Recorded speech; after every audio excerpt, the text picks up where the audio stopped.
but I guess that's what like being a school teacher, right? Good afternoon. This is the second hearing of the Joint Committee on Advanced IT, the Internet and Cybersecurity. We have a lot of bills on the docket today, and a lot of people signed up to testify. I'll ask that everyone respect the 3-minute time limit so we can hear from everyone. As is customary, we call legislators out of turn to speak. If you feel like you've already heard testimony that reflects your position, please feel free to just say you agree and then submit your testimony in writing. A sign-up sheet is outside in the hallway for anyone who is here today who wants to testify and has not already signed up. The committee is accepting written testimony until Monday, July 14th at 5 p.m. Instructions on submitting written testimony are on the website for this hearing. So I am Senator Michael Moore. I am the chair of the Joint Committee on the Senate side, and I'm also joined here today by committee member Senator Michael Barrett. And I'm going to turn it over now to the the current chair on the House side is been delayed with, I guess, flooding issues on the turnpike. So the vice chair on the House side, Representative Jim Hawkins, is going to be taking control for the House on their side. Thank you for the introduction. This is very flattering to be, even for a minute, to be chair, so thank you. Thank you. I'd like to acknowledge the House members that are part of the committee who are here, which would include Rep. Moakley, Rep. Owens, Rep. Willett, Rep. Messino, and Rep. Vitolo. And thank you.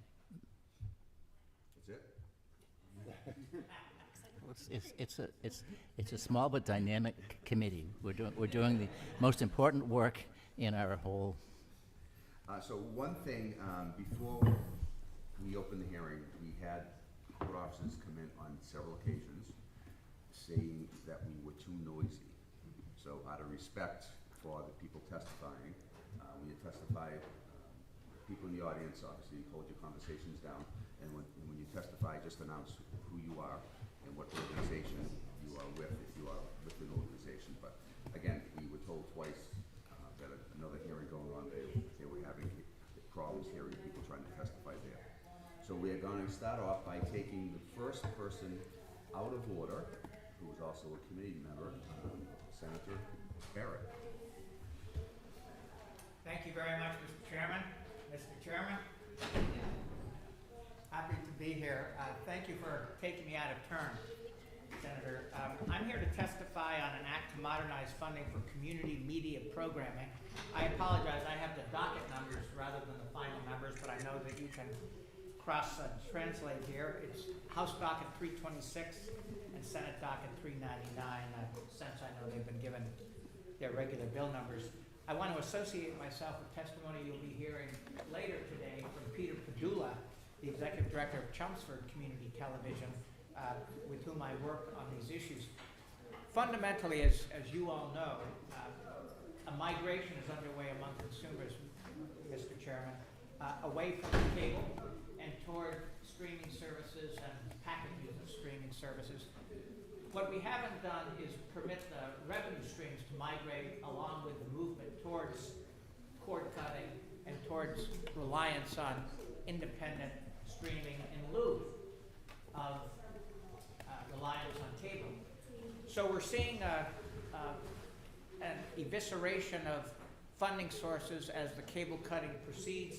We'd like to simply effect a rather simple change in which streaming services are subject to the same levies currently appended to cable, so that community TV can continue to function and continue to have access to revenue as customers change their preferences.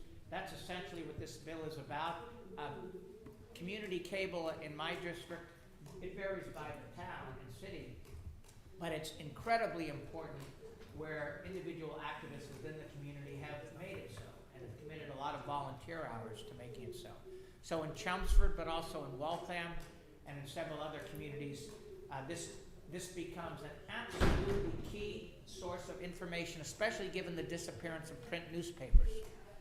Community access is about all we've got as sources of community news, and the revenue is going to decoupled from the usage unless we effect a change in statute. And so I commend the committee's attention to this particular legislation.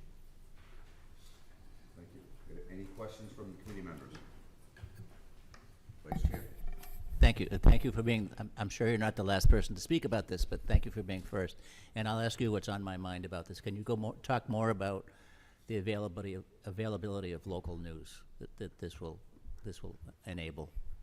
Yeah, we have seen essentially the complete disappearance in the 8 communities represented that I represent of what used to be the weekly newspaper. I had one daily 10 years ago, the Waltham News Tribune, and 7 weeklies. None of them currently publish effectively. The patch has taken over a few pro forma activities online, but essentially we get nothing. Now the good news is twofold. We are seeing the appearance of independent weeklies that so far haven't figured out a business model that will permit them to sustain over years, but they're popping up. Many of them are not advertising based, which means that there could be problems for them downstream. They're subscription based. They depend on some philanthropic contributions. They're doing a great job, but actually their future is going to be in some question for a number of years until they get situated. Community access television is the one stable source of news.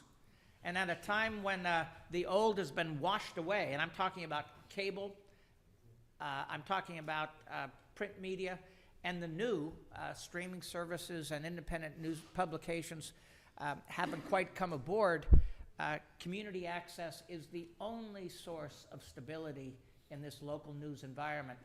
It's crucial to my district, and so I thank you for the question. Well, it is to mine as well, but I wanted you to, you're eloquent. I wanted to hear your description, so thank you.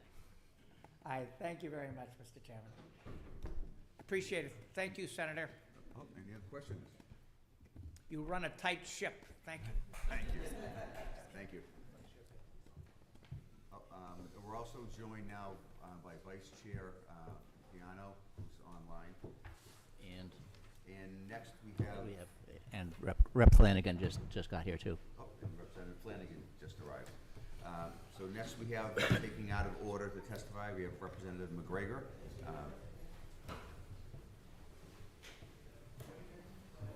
I'm also bringing up my intern as well, who wants to testify.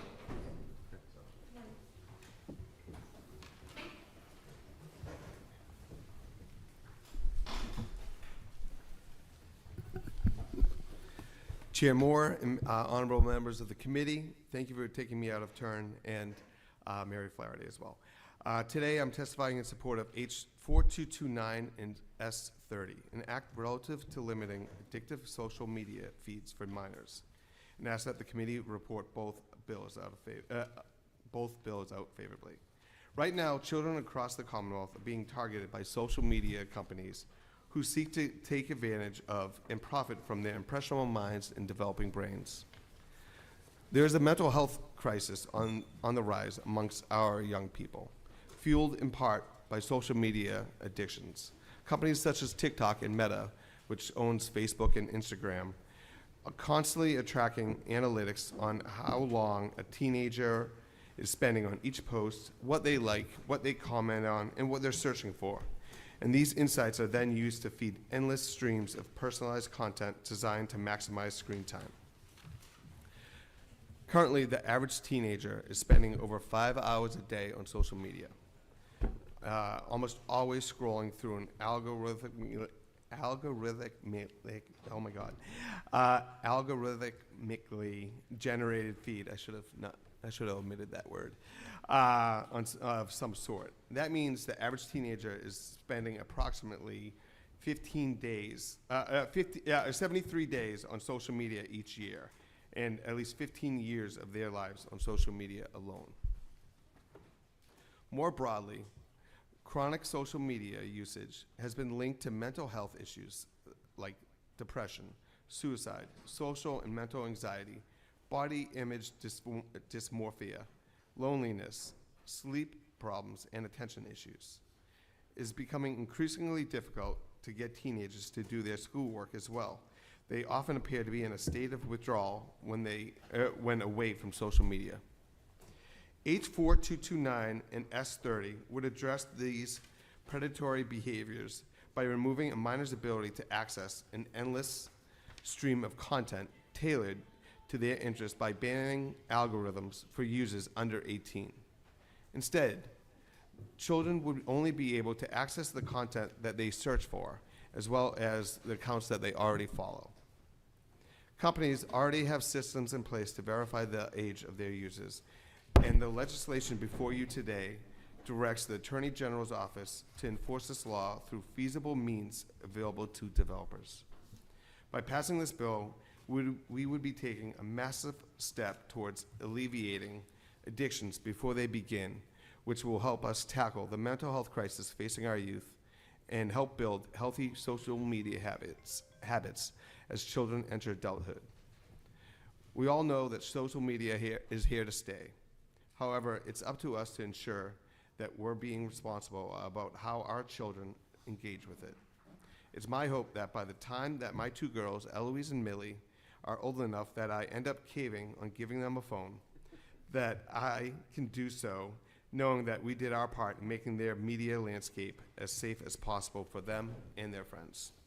They're 4 and 2, so I get some time, but I ask you to report H4229 and S30 out favorably, and I'm happy to take any questions you may have. Thank you for your consideration, and Mary Flaherty, who is obviously a teenager,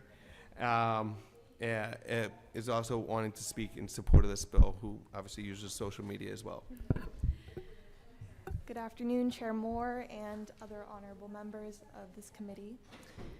My name is Mary Flaherty, and I'm 17 years old, and I've been on social media, primarily TikTok and Instagram, since I got my first cell phone at 11. In a world obsessed with beauty standards, especially around body image, it's easy for teens to spiral. This is something that's been made worse by social media algorithms. 30 years ago, vanity came through things like magazines. You could pick one up in the checkout line or not. Either way, it could disappear when you walked away. However, today, teens don't get that choice. The content follows you. It's constant, personalized, and often harmful. Apps like TikTok and Instagram track so many analytics that they can find out if one person is insecure. For many young people, including myself and people I love, this has contributed to body dysmorphia and eating disorders.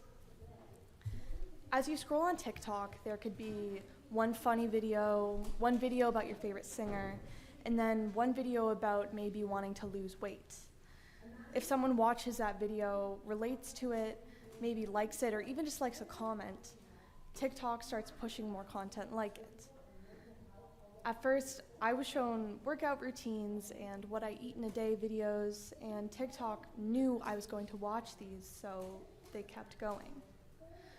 Slowly, I was shown more videos promoting dangerous behaviors. However, they were intricately woven in between videos about new fashion trends and my favorite movies and singers and other things that kept my attention. All I did was scroll through, and on TikTok, the videos play instantly after each scroll. There isn't even a play button of sort. Soon, I was taken on an inescapable spiral into an eating disorder almost passively. However, restrictions and content guidelines do exist on these apps, but they cannot and will not protect teenagers from these things. Pro-eating disorder content creators speak in code words that fly under the radar of restrictions.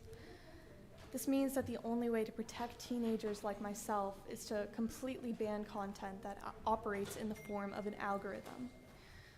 By banning algorithms and other forms of short-form addictive content, you take away the pathways to harming young people. I also ask that you report H4229 and S30 out favorably. Thank you so much. Thank you. Do we have any questions?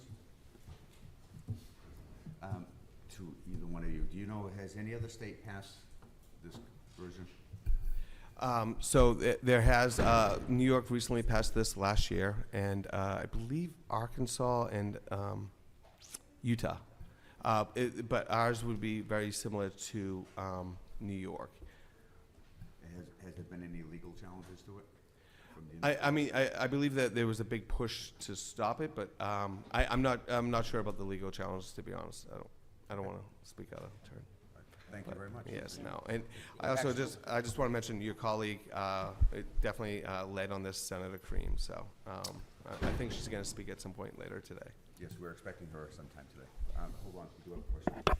Just one quick question. Have you had conversations with the AG's office about this at all? I personally have not.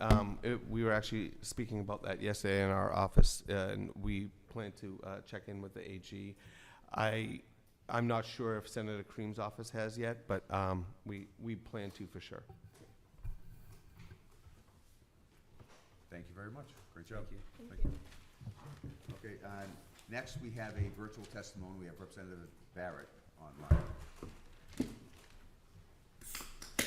Representative.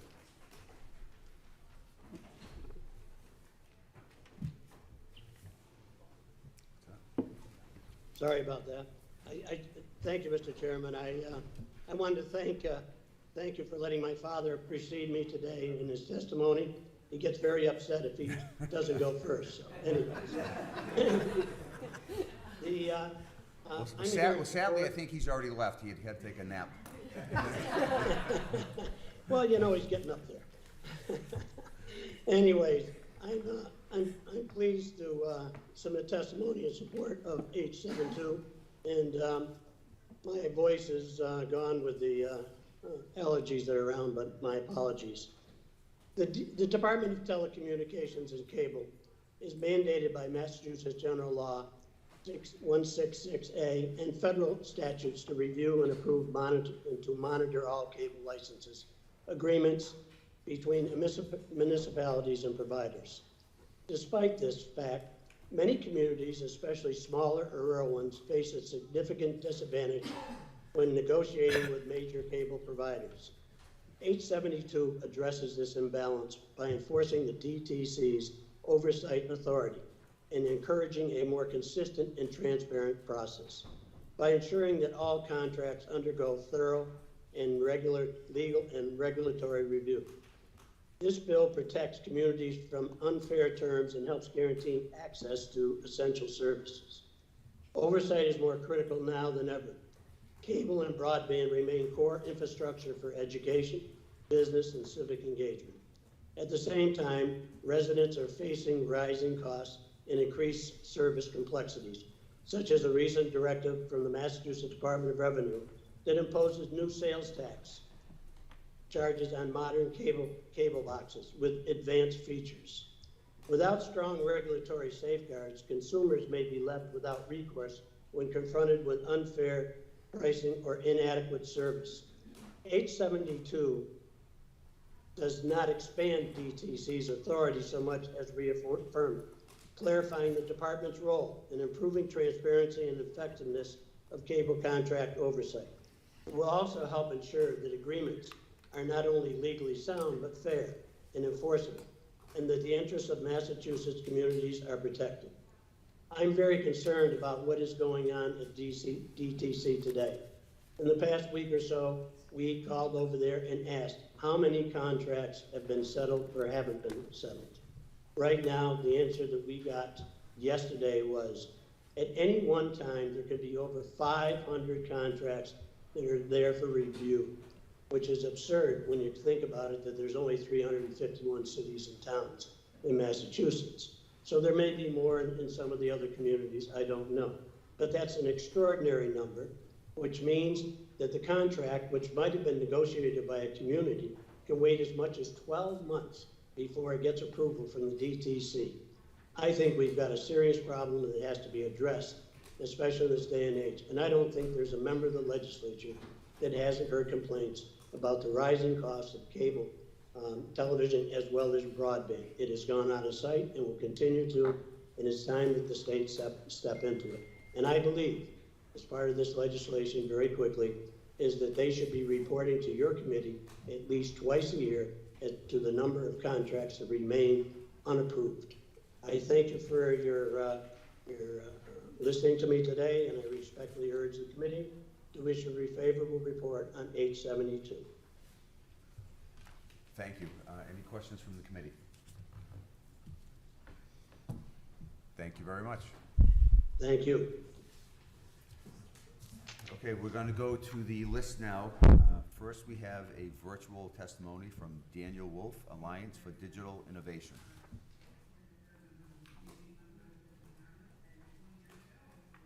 Good afternoon, Chair Moore, Vice Chair Hawkins, and members of the Joint Committee. My name is Dan Wolf, and I'm the Director of State Programs for the Alliance for Digital Innovation. It's good to see you all again. We support Senate Bill 31, and we encourage you to report this legislation favorably from your committee at the appropriate time. So about ADI, we're a nonpartisan alliance of technology companies focused on accelerating change in the public sector through the adoption of commercial cloud technology. Our members are some of the most innovative technology firms in the nation, including many that already proudly serve the Commonwealth of Massachusetts. We believe that the Commonwealth's public agencies have to be equipped with the best technology and cyber tools available to deliver effective services to the people of Massachusetts. The unfortunate reality is that although EOTSS and agency partners perform excellent work with the limited resources available to them, there are still many outdated IT systems with weak security still in use across government. True digital transformation is a time-consuming endeavor that typically crosses multiple budget cycles. And even when planned judiciously, efforts to provide better, more secure citizen services are often hampered by inflexibilities in the appropriations process. This bill would establish the Massachusetts Innovation Fund to provide short-term loans to state agencies undertaking IT modernization projects. And we believe that Senate Bill 31 addresses one of the most persistent challenges in state government technology management, which is the lack of flexible upfront capital to invest in long overdue IT system upgrades. Too often agencies are forced to rely on annual appropriations or capital bond legislation or fragmented funding streams that are insufficient to support comprehensive modernization. These delays and interruptions in project funding perpetuate the use of outdated technology systems that are less secure and more expensive to maintain. By providing access to centralized repayable financing, the TMF enables agencies to make strategic multi-year investments that replace obsolete legacy systems, reduce operational risk, bolster the Commonwealth's cybersecurity posture, and improve service delivery. The fund would be governed by an oversight board with members of the executive and legislative branches to create strategic investment priorities and work with mass development to manage a loan program for qualifying IT projects at state agencies. The agency would then repay the loan over a 7-year period to promote fiscal responsibility. At the federal level, there's been a similar program known as the Technology Modernization Fund that's been around since 2016. It's proven wildly successful and served as an important tool in modernizing federal IT systems and improving service delivery. Since its inception, they have invested in more than 70 projects across 34 federal agencies, with most addressing urgent modernization or cyber challenges. We believe that this model can be successful and effective in the Commonwealth. Thank you for the opportunity to speak with you today, and I'm happy to answer any questions that you may have. Thank you. Any questions from committee members? Mr. Wolf, have you identified a funding source for this that would? Yeah, that was one of the things that I did want to talk about. It is critical to identify that sufficient funding for the program to ensure that agencies can leverage this program. We're still working in the background on this time. It's a long session, and we hope to have an answer for you the next time I speak with you, Chair Moore. All right, great. Thank you very much. Mm-hmm. Thank you. And we're going to go back out of order. We have Representative Acero here. Thank you, Mr. Chairman. Members of the committee, appreciate it taking me out of order.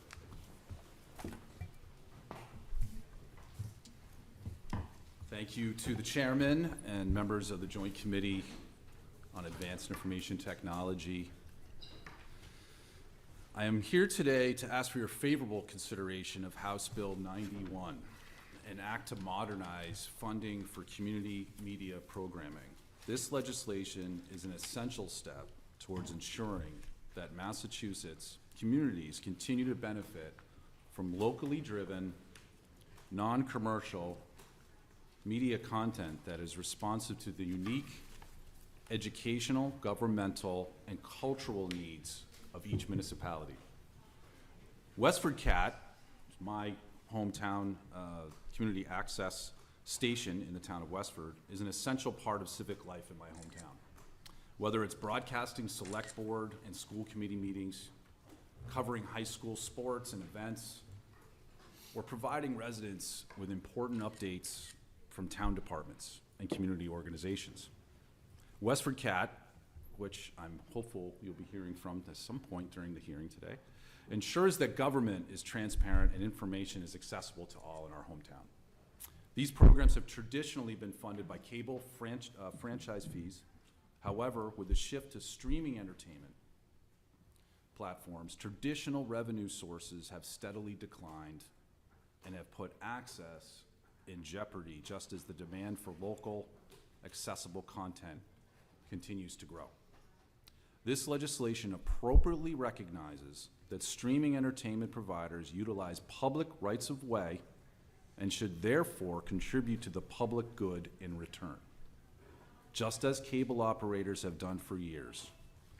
By creating a fair and modern assessment on streaming entertainment providers, the bill establishes a necessary revenue stream that will support community media centers, municipalities, and the Commonwealth as a whole. I urge the committee to swiftly advance this bill and ensure our community media centers are not left behind the digital age. Thank you for taking me out of turn, Mr. Chairman, and if there's any questions, please. Any questions? Representative Hawkins. Chair Arcero, thank you for your testimony on this. You're not the first one to testify, so I've already made comments, but this is an issue in my community where the local newspaper has been bought out by a big conglomerate, and local access is what we have available for good, timely local news. So thank you. Thank you, Representative. All right. Thank you. Thank you, sir. All right, next we have online Liz Dooley. Liza Dooley.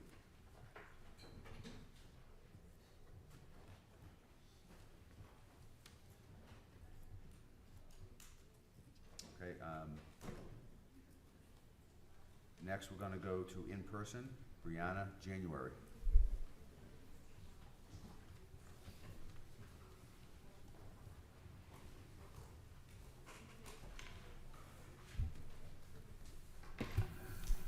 Good afternoon, Mr. Chair, esteemed committee. Brianna January with Chamber of Progress. Chamber of Progress is a center-left tech industry association advocating for the progressive future of tech and inclusive access to that future. Our partners include household names and innovators like Apple, Amazon, and Google, but unlike traditional industry associations, they do not have a vote or veto on our positions. To start, I'd like to offer our strong support to H87 and H88, both of which will help further the Commonwealth's modernization and foster investment in blockchain and crypto. That said, we do have serious concerns with H4229 S30, the social media bill, which would require age and identity verification for all social media users in order to access platforms and digital content. Committee, today there is only two ways to perform age verification. Either a platform can collect sensitive identifying data, or they can contract out to a third party to collect sensitive identifying data. In either case, you have to collect a large amount of personal data, things like driver's license or birth certificates, or even things like biometrics of facial scans, hand movements. Either way, this is a lot of really sensitive data. This poses significant cybersecurity threats with the third-party vendors that do exist, of which there are only a handful, having a poor track record of cybersecurity hacks and data leaks. But I'm going to be frank, and I'm comfortable to do so in Massachusetts and Boston. As a center-left industry association, we have other concerns with the collection of this data. We're seriously concerned with the possible misuse of huge amounts of identifying data by the current federal administration to be used for wide-sweeping immigration enforcement.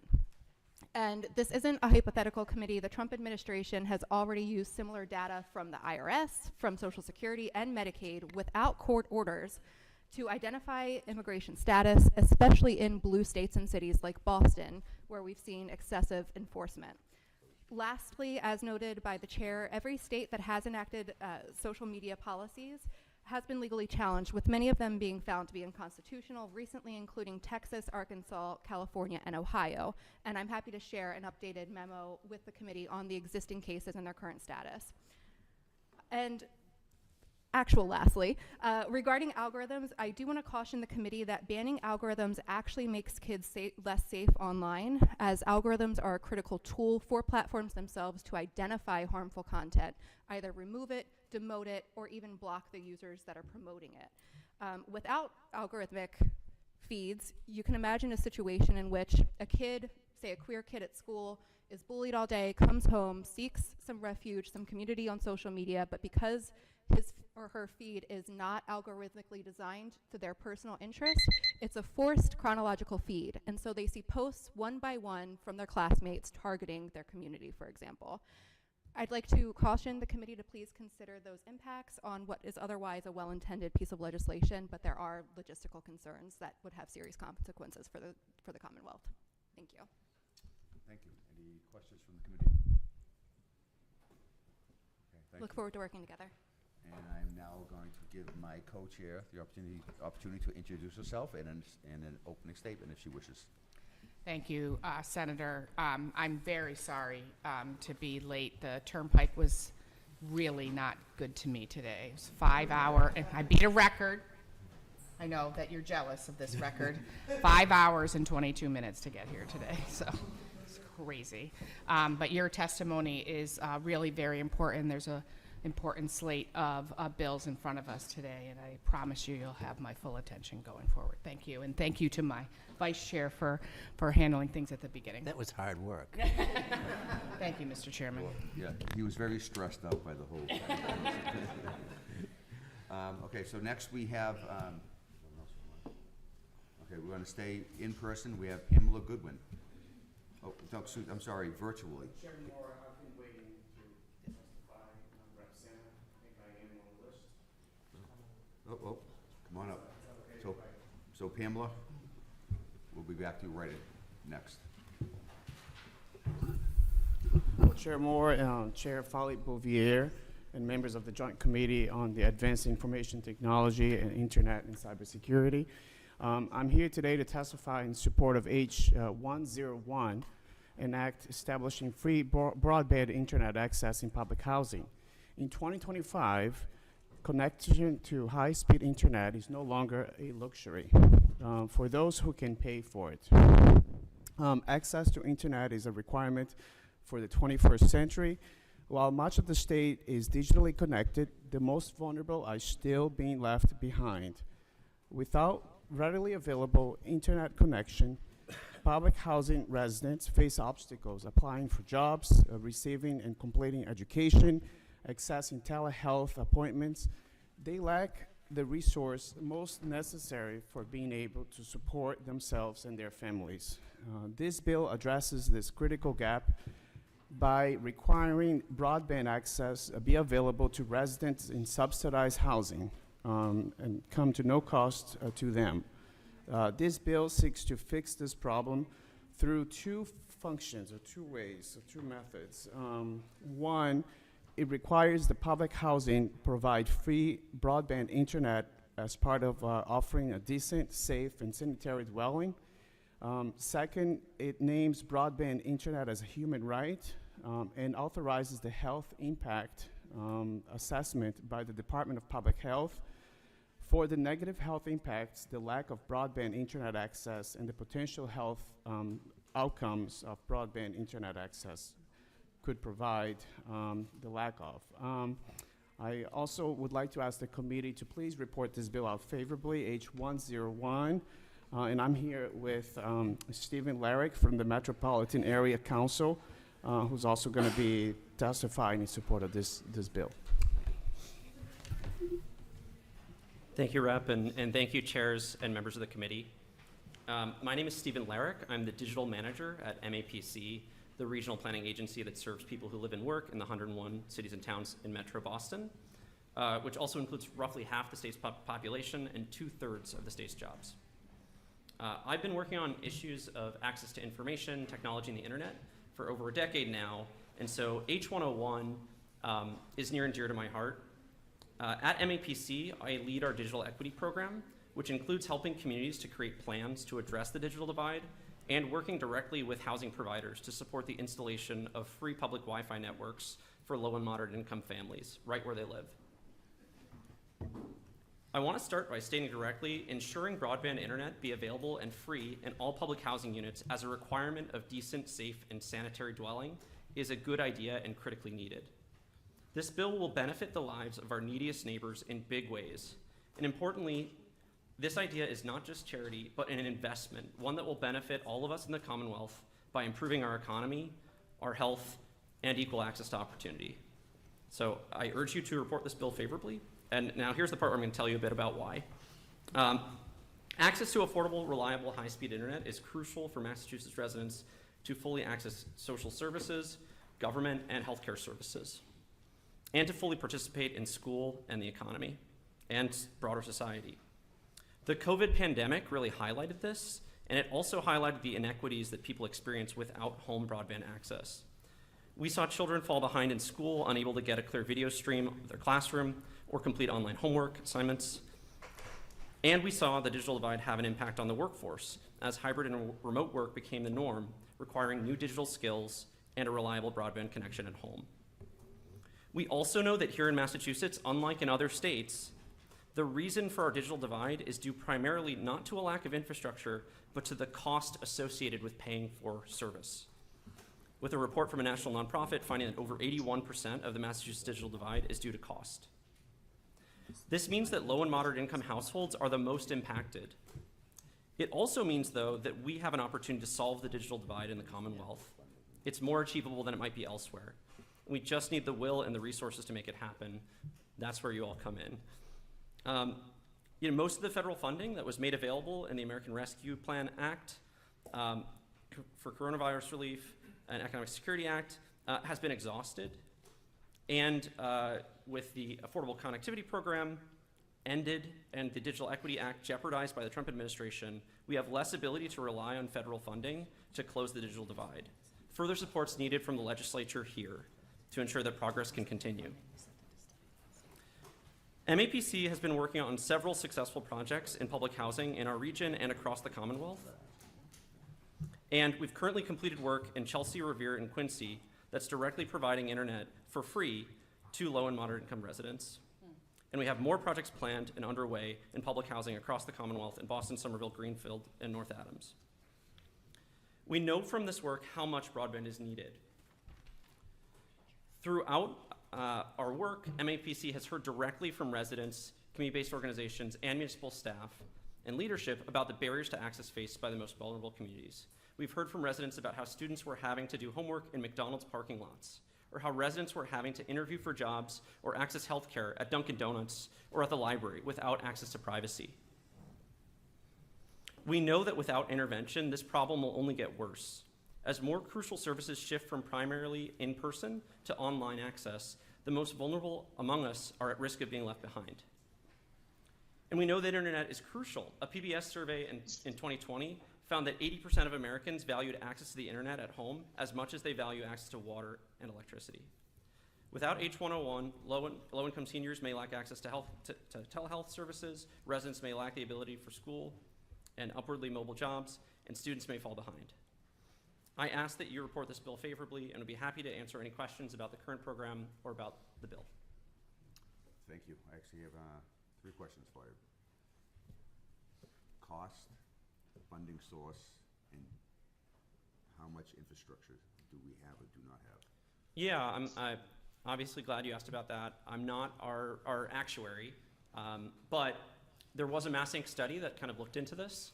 We have something like 160,000 units of public housing in the Commonwealth. The MassInc study was looking at numbers of approximately 1,000 per unit to wire these buildings for modern internet connection. If you use an access point in unit, we've seen the kind of ongoing operational costs anywhere between $30 per unit per month, but could be lower than that with certain technologies. And so the MassInc report estimated that the cost could fall in the low tens of millions per year. 19 million per year was their estimate. At kind of the current costs in our pilot program, it's a little bit higher. But yeah, with upfront costs under 200 million is what the Mass Inc. Report found. Saying under 200 million, is that 190 million? 160 million is what the report found. Again, 160 I'm not our million. actuary, and Okay. that's not our report. Okay, all right, thank you. Annually? Is that annually? No, so that 160 million was the upfront cost of wiring the buildings and installing that equipment of the access points, with the operational cost being much lower in the tens of millions a year, low tens of millions. Any other questions?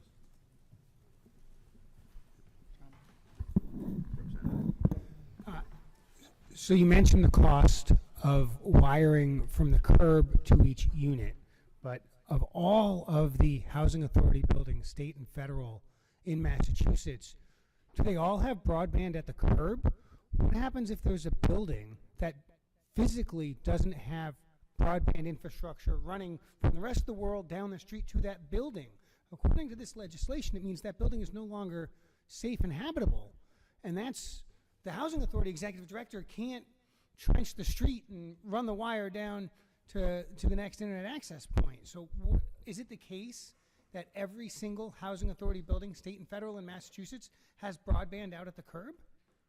So I would kind of cite, we're a partner with the Mass Broadband Institute on this work, which is the recipient of BEAD funding.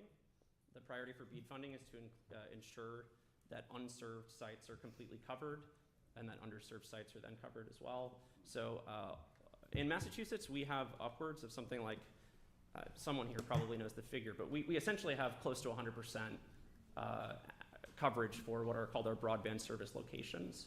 And the BEAD funding from the federal government is, the goal of that funding is to get to 100%. And it is eminently feasible with that funding. And so it is my understanding that all of our, it's also my understanding that public housing sites have been identified as what is called a community anchor institution, which makes them a priority site for access to that BEAD funding to make sure that connection happens. And again, I believe that our sites are already connected with at least one provider, and it may not be 100% of them, but this funding should ensure that it is 100% of them. Not the funding from this bill, funding that's already happening. Representative. Oh, I'm sorry. Thank you. Thank you very much to the two of you. I believe that, especially in public housing, and internet and broadband internet should be considered a utility. We certainly experienced that in the pandemic, where I thought, Pittsfield is the big city in the Berkshires, right? Because, we're surrounded by rural towns. But my constituents did not have access to internet in order to be able to go to school. And there was a huge digital divide, and that had to do with affordability. And then there was this whole fake thing that was going on where certain companies offered free broadband for 3 months for families to get them through that, but anyone who had an outstanding bill did not qualify for that. And so it wasn't real. So I thank you for bringing this forward. I do want to underline what you said before about housing authorities and those units being anchor institutions. That was the case in Pittsfield, is that when we were running the MBI lines, as I'll call them, the housing sites, because there's several in Pittsfield, were considered community anchor sites. If I could add, I think there's another bill that would include low-income residents. I know this bill focuses on the public housing aspect, and I do appreciate some of the comments, and it's certainly a challenge to make it happen the first year. But certainly the main cost is the beginning, and then afterwards just maintaining. Yeah. But the goal is really to get people access to telehealth appointments. Those are vital, and we really should look into it as a human right issue and not as a cost and a burden to the state. Certainly, I think the positive to it, it probably pays out, pays off the cost, I would say. So I'm in agreement with you, and I think starting with housing authorities is the way to go. Scatter is much more difficult to solve. I'm wondering where should this be, I'm sure you wondered the same thing. Is this a housing bill or is this an ATIC bill, right? And so, and there's a whole bunch of bills in our committee that could be anywhere, right? And so I'm just wondering the kind of conversations you've had with the housing authorities, with the housing committee, the secretary, what are those conversations been like? The Worcester Housing Authority, they have some pilot program on this already. I could try to get perhaps some more feedback to the committee from their experience, but we have worked with some, maybe, I don't know if you have any example. Yeah, so we've done outreach to an extensive number of housing authorities, and many of them have participated either in our program for free apartment Wi-Fi or in the Mass Broadband Institute's residential retrofit program. We've conducted interviews with a number of the resident service providers and with housing authority leadership who are overwhelmingly recognizing the need to support their residents in this way and telling us that this program is a priority for them.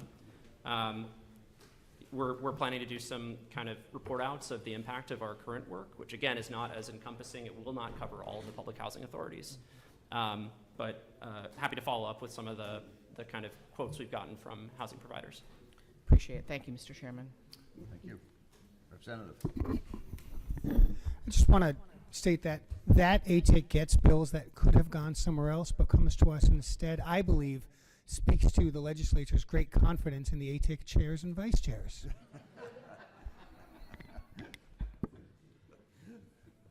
Always willing to provide us comic relief, that repertoire. So we are going to, thank you very much. Thank you. We are going to go back to a virtual testimony. Is Pamela Goodwin online now?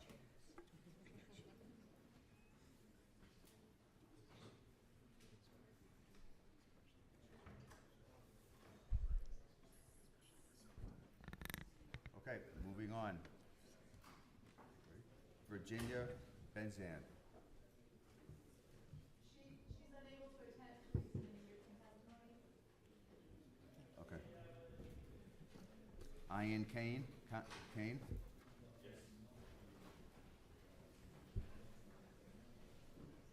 Thank you. I'm here to testify on 3 different bills. Go right ahead. Okay. Chair Moore, Chairwoman Farley-Bouvier, members of the committee. I'm here to express my strong support for H88, which would establish a special commission on blockchain and cryptocurrency in Massachusetts. This is a critical next step for the Commonwealth, already at the forefront of blockchain technology. I'm a city councilor in Quincy, and I also started an organization called Cubic Labs in 2019. So I've worked alongside public and private stakeholders to advance blockchain. I don't know why I'm so nervous today. I was shaking for a second. Take a breath. Thank you, yeah. You're among friends. So I've worked alongside public and private stakeholders to advance blockchain use cases that directly serve Massachusetts communities. In just the last few years, Cubic has received the first blockchain-focused investment from the Commonwealth of Massachusetts through the Massachusetts Technology Collaborative. We've partnered with municipal leaders to launch the nation's first blockchain-based municipal bond. We've explored a proof of concept with the Norfolk County Registry of Deeds to deploy blockchain-backed land record storage. We've built an accelerator that has supported more than 75 startups advancing digital infrastructure, including blockchain. And we've convened national and international policy conversations, positioning Massachusetts as a credible voice in the future of blockchain and digital assets. What we've consistently found is this: Massachusetts has the talent, the institutions, and the momentum, but it lacks a coordinated state-level effort to connect these assets into a unified strategy, and H88 would change that. By bringing together a 25-member commission representing public, private, academic, and civic stakeholders, the Commonwealth can develop a comprehensive, forward-looking roadmap for blockchain addressing everything from regulatory clarity and tax frameworks to digital literacy, consumer protection, and economic opportunity. We've seen firsthand that siloed efforts only go so far, and to capture the full promise of blockchain and digital assets for Massachusetts residents, we need intentional coordination, which H88 lays the foundation for. Cubic Labs is eager to support the work of this commission as a partner, resource, and on-the-ground practitioner.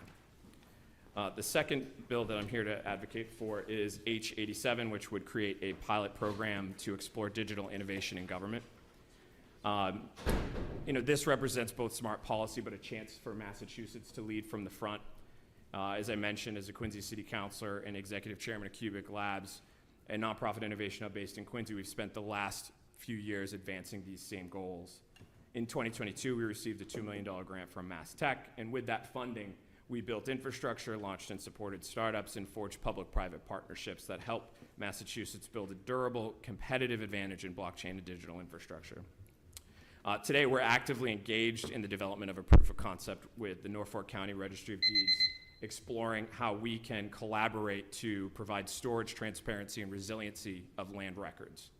That project, which is led with Blockwise Advisors, GROMA, and the National Association of Realtors, mirrors precisely the vision outlined in H87. And we're not theorizing here, we're actually putting practicality to test. And so that's why this bill matters. Moving on to 89, an act providing for consumer protection in the digital economy. Massachusetts has been a pioneer from the nation's first blockchain municipal bond to exploring these land records that I just talked about. But at every turn, we encounter the same issues and the same questions from residents, community leaders, and local officials, and that's, what does this mean for me? H89 answers this question head on, and by tasking the State Treasurer's Office with developing educational resources on digital assets, the Commonwealth would empower residents with the tools that they need to make informed decisions. And whether that's understanding the basics of cryptocurrency or recognizing the risks that come with emerging financial products. Critically, this is about inclusion and it's about trust. Without broad-based digital literacy, innovation risks become an insider's game only, and it widens the divide that currently already exists. And again, we're very happy to support these efforts. I also want to thank Representative Kate Lippert-Garabedian for shepherding these bills and her support for the blockchain industry in Massachusetts. Happy to take questions. Thank you. Any questions? Well, you got off easy. Yeah, because people are like, what's blockchain? Yeah. So thank you for your support. Okay, next we have Rick Trilling.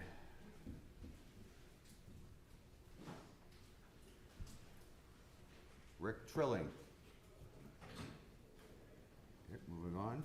This is virtual. Julie Selfo.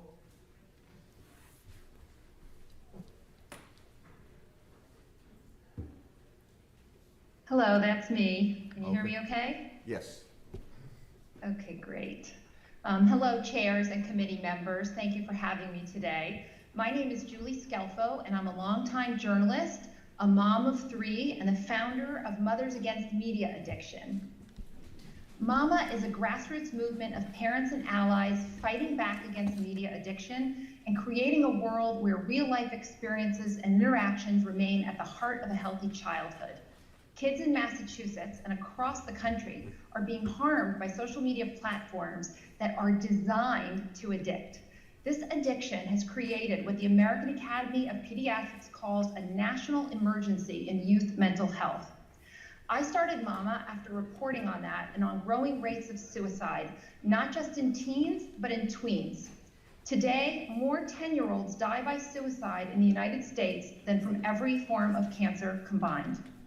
For more than a decade, we've also seen elevated rates of youth anxiety, depression, self-harm, eating disorders, and more. Attention spans are falling while reading and math scores go down. The effects of this on our families, our communities, and future workforce are profound. As social media companies' own internal documents show, these problems did not happen by chance. They were the result of intentional algorithm design choices and data practices picked to maximize profit. Meta reports that it removed over 12 million pieces of suicide and self-harm content from Facebook and Instagram just between April and June of last year. So a modest estimate is that kids are exposed to 48 million pieces of dangerous, unhealthy content on those two platforms annually. And that's not even including all the other very engaging but potentially harmful images and videos, as you heard the young woman testify about earlier. Is it a surprise our kids are suffering? Of course not. Today, you have the power to do something. For too long, social media companies have argued that they should be shielded from limits that apply to every other mass media publisher or broadcaster. They want us to believe that implementing standards to ensure their products are safe would somehow stall innovation or violate free speech or put marginalized groups at risk. You have even heard some of these arguments today. Don't fall for it. I'm here to say, as a journalist, you won't find anyone who values free speech more. And these companies have the same responsibility as any other company. Children deserve to be safe. That's why there are laws that ensure cribs and car seats are manufactured to certain standards and that vehicles include seatbelts. By law, we don't allow kids to purchase liquor, buy cigarettes, or visit casinos. Why should we allow social media companies to serve addictive products to kids unfettered? Keeping children safe online is something all parents want and something this elected body can do now by voting to enact Senate Bill 30 and House Bill 4229. Please don't wait for more Massachusetts children and families to suffer harm that is preventable. Thank you for this opportunity to testify and for putting our kids' safety ahead of tech company profits. Thank you. Any questions from the committee? Yes. Thank you, Mr. Chairman. And thank you for your testimony and your work on this. There's nothing like mamas to get things done, right? I completely share your goal. I completely share the end product of where we're trying to go here. I do have some concerns on how we're going to get there, and central to that is age verification. So I just didn't know if you wanted to talk a little bit about age verification and how you think this is going to work, and work in a way that actually is not harmful on the other end of this in what is often referred to as the dark web. Absolutely. So, you know, big tech, unfortunately, has been operating a lot like big tobacco, and they will make any argument they can about why any safeguards at all could potentially be harmful. But what they don't talk about is the fact that they are already collecting that data on our children. And we know that because of their own internal documents and the multiple whistleblowers that have come forward to say that, for example, Instagram was collecting data on the number of 10, 11, and 12-year-olds who were staying up at 12 midnight, 1 a.m., 2 a.m. on school nights because these products were so addictive they couldn't get off. So even though these companies like to distract us by warning us that age verification might create new problems, they're not really being honest about the fact that they are already have so much detail on our children. They can tell not only how old they are, but their most intimate and detailed preferences, even beyond what children themselves or we adults ourselves could identify. Yeah, so I'm going to agree with you on that they're already collecting that data. Quite frankly, they are selling that data. And so I guess I'll point you to our data privacy bills that are being very actively discussed now and worked on, and us treating both children as defined as under 13 and minors as defined as 18, as that is sensitive data that cannot be bought and sold. They know who is under 18. They just do. And so I'm curious if a known or should have known standard would be something that you think would be workable. I think that we've seen success in these approaches, for example, in New York that was mentioned earlier, where last year we passed the Safe for Kids Act, or the Stop Addictive Feeds, along with child data privacy protections. And so I think that approach, Chair, is really smart to make sure that both are enacted at the same time. And again, you know, we're differentiating between minors and adults. While certainly we would like all of these products to be as safe as possible for everyone, we recognize there are differences between minors and adults. And we don't allow our children to go into casinos or buy alcohol because we recognize that they're addictive. So I think when companies say that there are too many burdens in making their products safer, we don't buy that argument from any other type of company. We don't allow baby formula companies to put wood chips in baby formula because they can make more profit. And similarly, I don't think we should allow these companies to profit off of our children using absolutely any technique possible, and that's why these bills make so much sense. So again, we're open to a variety of solutions, but we have seen in New York that those bills that were passed in a bipartisan way and in conjunction with input from the Attorney General's office, that there are enforcement mechanisms for families. Too many families are experiencing just catastrophic harms to their children's well-being when these products, these companies are amplifying content designed only for engagement and nothing else. And they are receiving, kids are receiving challenges that are resulting in deaths. On Snapchat, there are record rates of fentanyl sales, and we now have record rates of fentanyl overdoses. So there's just too many harms, and it's time to correct things and protect our kids. Well, again, I thank you for your advocacy, and I would welcome further conversations with you and the bill sponsors on this. Thank you so much, and thank you, Mr. Happy to Chairman. help. Thank you. You're welcome. Any other questions? Thank you. Next, we have in person Ari Cohen.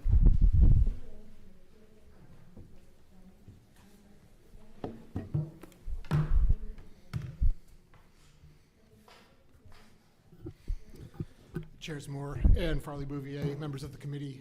My name is Ari Cohn. I have been a First Amendment lawyer for more than a decade, and I am currently lead counsel for the Foundation, lead counsel for tech policy at the Foundation for Individual Rights and Expression, or FIRE, a nonpartisan, nonprofit organization that defends the free speech rights of all Americans. Ari, hold on for a minute. Okay.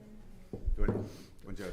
I'm testifying today in opposition to Senate Bill 30 and House Bill 4229, which, while doubtless well-intentioned, would violate the First Amendment rights of all users regardless of their age and impose government control on how speech is published and distributed online. These concerns have led courts around the country to enjoin similar legislation in other states, and today I'll briefly focus on two primary concerns. First, as you've heard, this bill would effectively require all social media platforms, which are almost universally built around curated content recommendations, to verify the age of every user. This necessarily requires users to hand over personally identifying information, eroding the anonymity that allows Americans to read and share information on sensitive or controversial topics, including political dissent and criticism of powerful figures, safely and candidly without the risk of reprisal. And this is true in practice regardless of whether the bill directly mandates collection of government ID. As you've heard before, the only really alternate method of age assurance is facial age estimation, which still requires handing over biometric information. But beyond that, facial age estimation can't reliably distinguish between a 17-year-old and a 19-year-old. All systems have a buffer zone of between 2 to 5 years within which a user will be rejected and forced to hand over actual identifying information, including identity documents. And these systems also oftentimes falsely reject users from minority groups, particularly transgender individuals who might not have identity documents depending on where they are and their personal situations, and those with darker skin, requiring them to show additional identification. Courts, the First Amendment protects the rights of minors to access constitutionally protected speech on social media. The Supreme Court has held that it similarly prohibits the government from regulating who may speak to minors and on what constitutionally protected topics. Content recommendations are themselves speech protected by the First Amendment, and calling them addictive simply does not change that legal reality. At its core, this is a content-based restriction on what speech may be conveyed to minors and how, and it will therefore be subject to strict constitutional scrutiny, which has been described as strict in theory but fatal in fact. The bill compounds this problem, furthermore, by simultaneously prohibiting platforms from withholding or lowering the quality of their services to any user to whom it's prohibited from providing these recommendations, effectively requiring platforms to display content in a way that does not align with their own wishes. It adds compelled speech to compelled silence by requiring platforms to speak and distribute information to users, but only in the way the government approves of. And this is precisely the type of government entanglement with speech that the First Amendment prohibits. I would urge this committee to vote no on both of these bills. Thank you. Any questions? All right, thank you. Thank you. Okay, we still have roughly 25 people to testify. I've been given a little leeway going beyond the 3 minutes. I apologize, but I am going to try to strictly enforce the 3-minute to make sure that we move along and everyone gets a chance to testify, okay? So please don't take it as being rude or trying to interrupt you. We just need to make sure that the hearing proceeds. Next, we have Suzanne Bernstein from Electronic Privacy Information Center. Thanks, virtual. Hello, good afternoon. My name is Suzanne Bernstein. I'm counsel at the Electronic Privacy. Oh, can you hear me? Yes. Okay, sorry. I'm counsel at the Electronic Privacy Information Center. Thank you for the opportunity to testify in support of S30 and H4229, an act protecting children from addictive social media feeds. EPIC is an independent nonprofit research organization focused on protecting privacy, freedom of expression, and democratic values in the information age. Existing protections for the privacy and safety of minors online are deeply inadequate. Many companies employ design features that use minors' data to figure out the best way to manipulate each minor into staying on the platform as long as possible. This is regardless of content. These design choices lead to overuse and compulsive use of social media and harm minors by interfering with core life activities, such as sleeping, exercising, or socializing.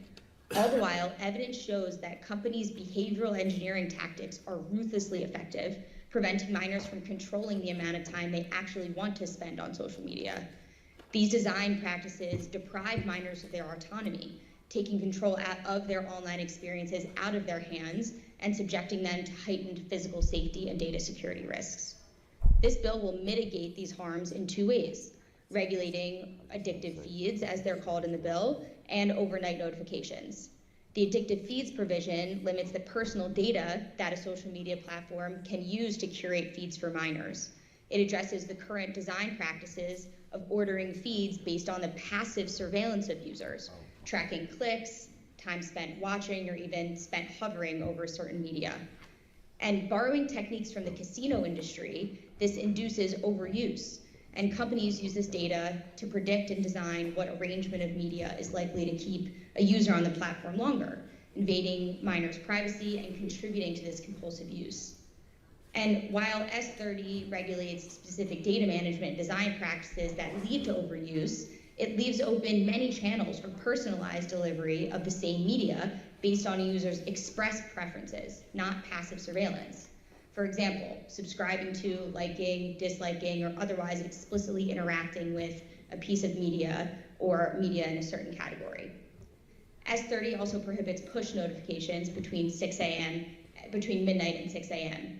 These notifications are an important design feature encouraging compulsive use by incessantly reminding users of the app even when it's inactive.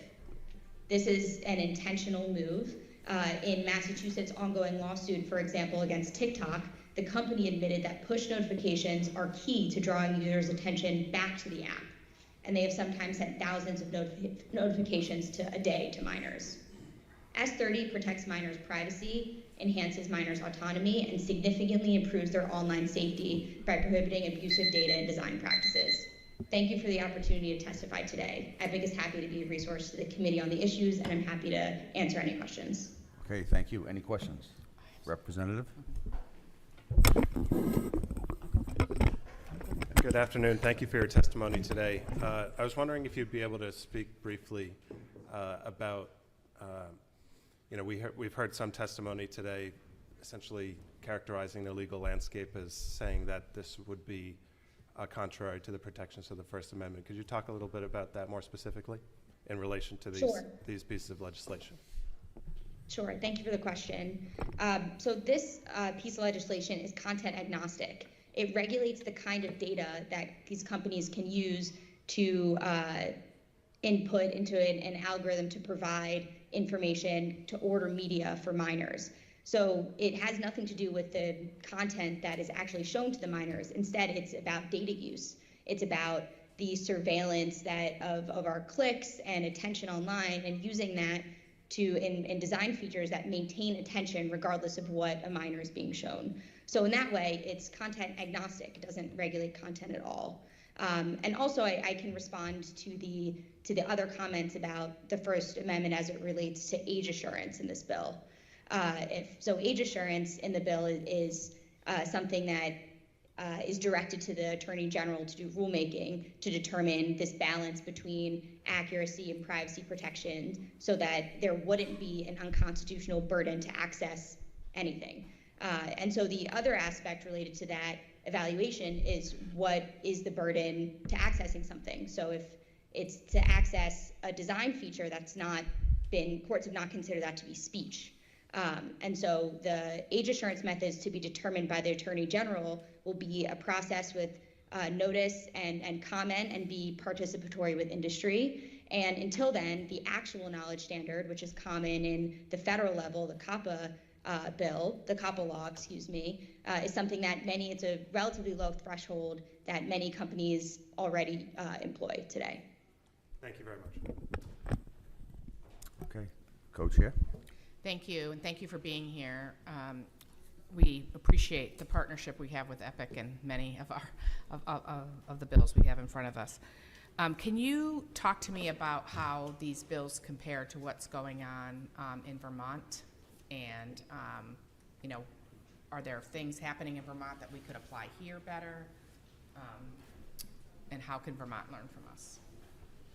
Sure. So Vermont recently enacted an age-appropriate design code that actually a portion of that law is very similar to what is in this bill.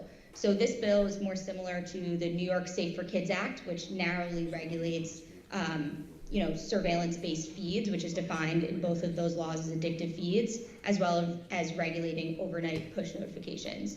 And so this bill, in essence, is a part of the Vermont Age-Appropriate Design Code, but the Vermont Age-Appropriate Design Code goes a bit further to more broadly regulate abusive data design practices for minors in Vermont. So I think it'll be certainly interesting to see how Vermont enacts this law, and there is rulemaking as well that's been assigned to by that legislature to the Attorney General. And I think with the rulemaking in New York and in Vermont about age assurance, as well as the recent Supreme Court decision, it'll become even more clear where the line is in terms of how what burden is maybe appropriate or inappropriate.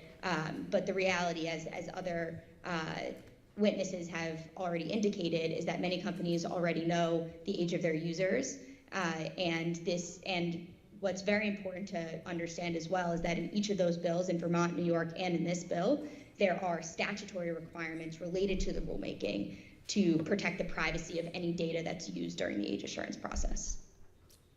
Thank you. And then just one more question. We talk about the definition of minor. Can you talk about where states are as far as age 16 versus 18?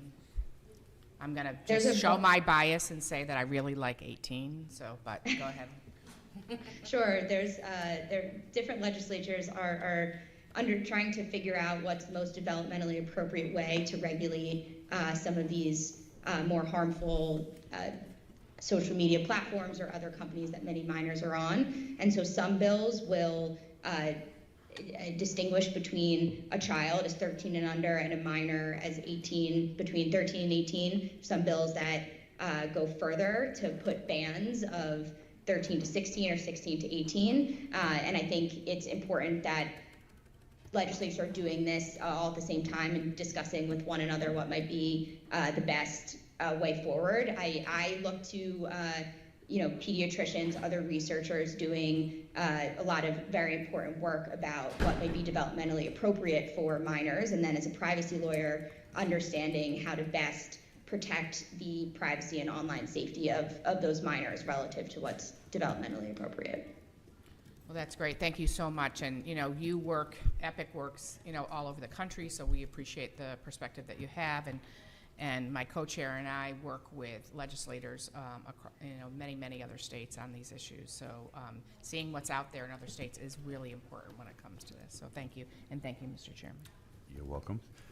And now we have two representatives that are going to join us as a panel.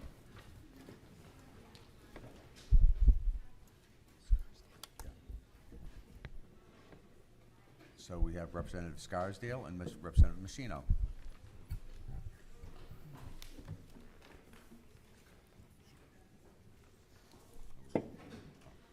Good afternoon, Chairs Farley Bouvier and Moore, and honorable members of the committee. Would you In the introduce yourself spirit- for the audience? Oh, pardon? Would you introduce yourself for the audience? Yes. I am Margaret Scarsdale. I'm the state representative for the 1st Middlesex District, Ashby, Dunstable, Groton, Lunenburg, Pepperell, and Townsend.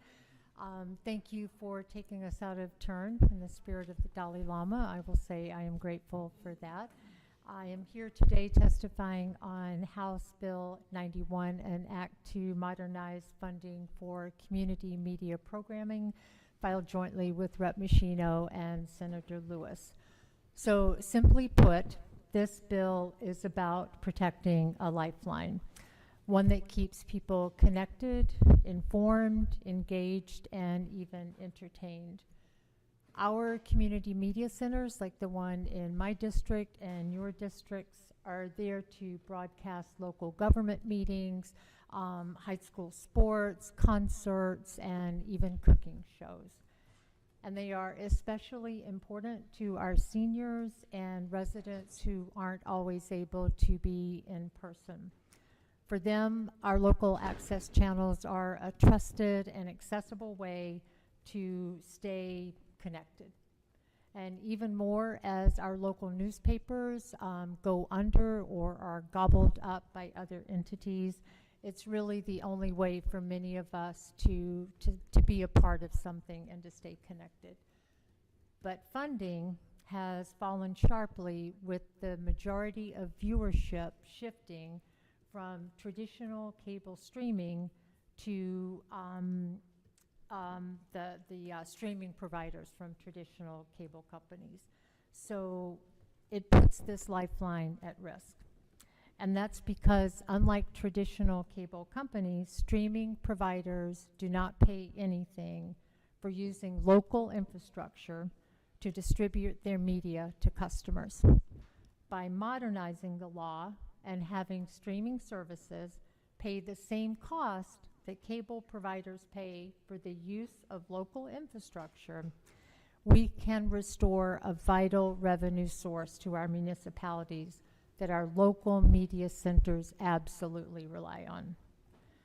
Now, some will argue that the cost to keep community media centers running will somehow fall unfairly on communities, but in reality, what is unfair is allowing big streaming companies like Netflix and Hulu and HBO to profit while local media stations are forced to close their doors.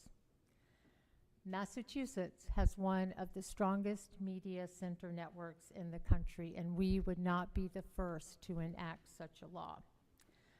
Florida, Iowa, Nebraska, North Carolina, South Dakota has such a law, and I respectfully ask for a favorable report for H91. Thank you. Thank you so much, Representative, and thank you to the chairs for allowing me to come around and testify today in support of our bill. I'm Joan Moschino, representing the 3rd Plymouth District, the communities of Hingham, Hull, and Cohasset, and I have fabulous community media centers. And I've been engaging with Mass Access, and you're going to hear testimony from Mass Access. You're going to hear testimony from a lot of the community media centers here in person today, and I know you've already gotten a lot of written testimony, and it's going to keep coming, because to uplift my colleagues' remarks, we are now at the point where we've really hit that critical tipping point. I think the heyday of the cable franchise subscriptions was probably 2013, 2014, and we've started to see a decline in those cable subscriptions, which is why everybody else's cable costs have gone up, right, to try to equalize that out. And over that time, over those 10 plus years, we've been seeing that decline in revenues. But what's come of it initially was innovations, a lot of efficiencies, and in fact, it's a vibrant ecosystem that's out there that is doing tremendous content, as you've heard from my colleague, from Senator Barrett, from Rep. Arciero earlier. But we've now hit that point where they're not going to be able to keep pace. And it is at the same point, interestingly enough, when the demand for this public programming has really become a premier. And in fact, there are bills out there about, requiring this kind of programming. So I think we're at an influx moment where we really need to think about how we replace that revenue.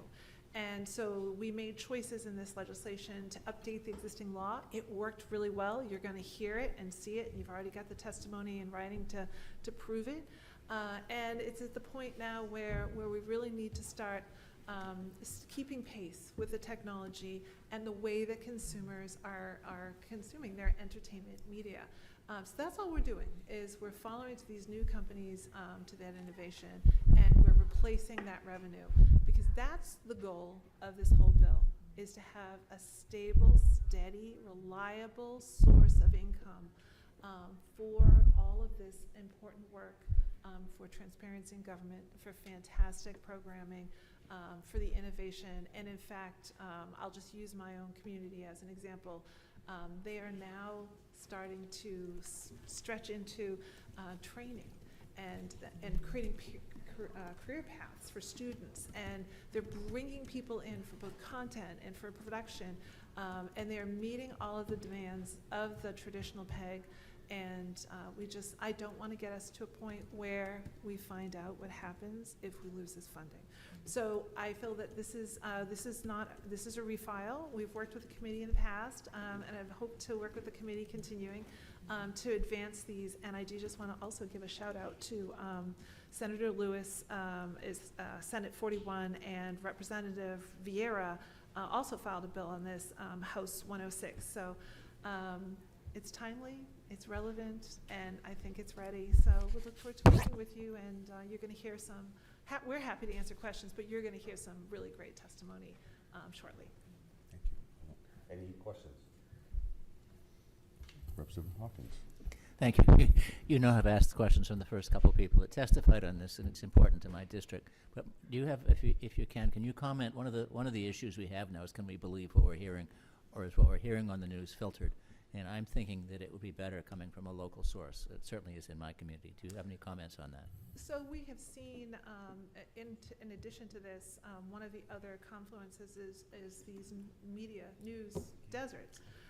The local, we always used to have, so I had 4 local weekly papers, and they were the ones that were sitting in those select board meetings. They were the ones at the high school, hockey team. They were the ones that were at the play. They were the ones doing the Man's on the Street at every event, and they're gone. There's only one left. It's the Hull Times, and they're struggling. We used to have the Patriot Ledger, Gannett Media. They're nowhere to be found. There is no local content in there whatsoever. WATD is our sort of regional radio. They try. There's only so much they can do. And the online papers that are starting to appear are they are local, but they're very focused on their own interests. It's not the journalism that we're used to when so the standard reporter was in that select board meeting staring you down, and God forbid you said something, and they had all the history, and they would follow it, and they would ask those penetrating questions. And I think right now, transparency is such a huge piece of what the legislature is thinking about, and these are all conflating here. This is the last bastion of trusted news sources, and I think we're all at a crisis point, and I don't know how to save the weekly papers, but I know how to save this. Thank you. Great question, Mr. Vice Chair. I just want to uplift my own communities. So I serve 6 small communities. 4 of them do not even have a traffic light. And the newspaper that now services us, as Rep. Machino said for us, you used to be, you know, at the select board, and that reporter was there, and they would ask you questions during the meeting or after, like they were following it. Now the Lowell Sun has bought up those newspapers, and they cover 16 towns, so, you know, you get a 4-page newspaper, and maybe some things mentioned, but there's not the detail about, you know, issues of importance to the community, and you know, just an attempt to educate. So it really is, it's become a desert in my area. And I'll just briefly comment. Thank you for your longstanding work on this issue. You know, in Pittsfield and you know, the center of the Berkshires, Pittsfield Community Television. Without them, I don't know. They are literally set up in City Hall. They cover every single public meeting that we have. They were very much a part of virtual testimony during COVID. They're really a center of what we do, and we are lucky enough to have a local daily, locally owned local daily, yes. And but we, you know, I very much think that this is an important thing to do. How to get there is the problem ahead of us. So anyway, thank you for your great work, and I'm looking forward to further testimony today. Thank you, Mr. Chairman. So, like everyone else, thank you. This is a great cause, and thank you for working with us at the end of last session on the language which we now have before us, and hopefully you'll have a very short, positive stay in this committee. We're going to hold you to that, Mr. Chairman. Thank you so much. Thank you. We now have Timothy McWade, virtual. Yes, hi there.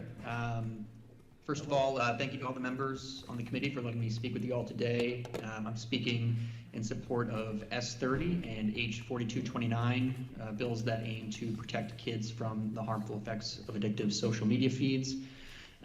This is a serious problem that I don't believe can be ignored anymore. Social media platforms are designed to pull people in, especially kids. Their algorithms are not neutral. They're built and designed to keep users hooked, and that is especially risky for younger minds that are still developing.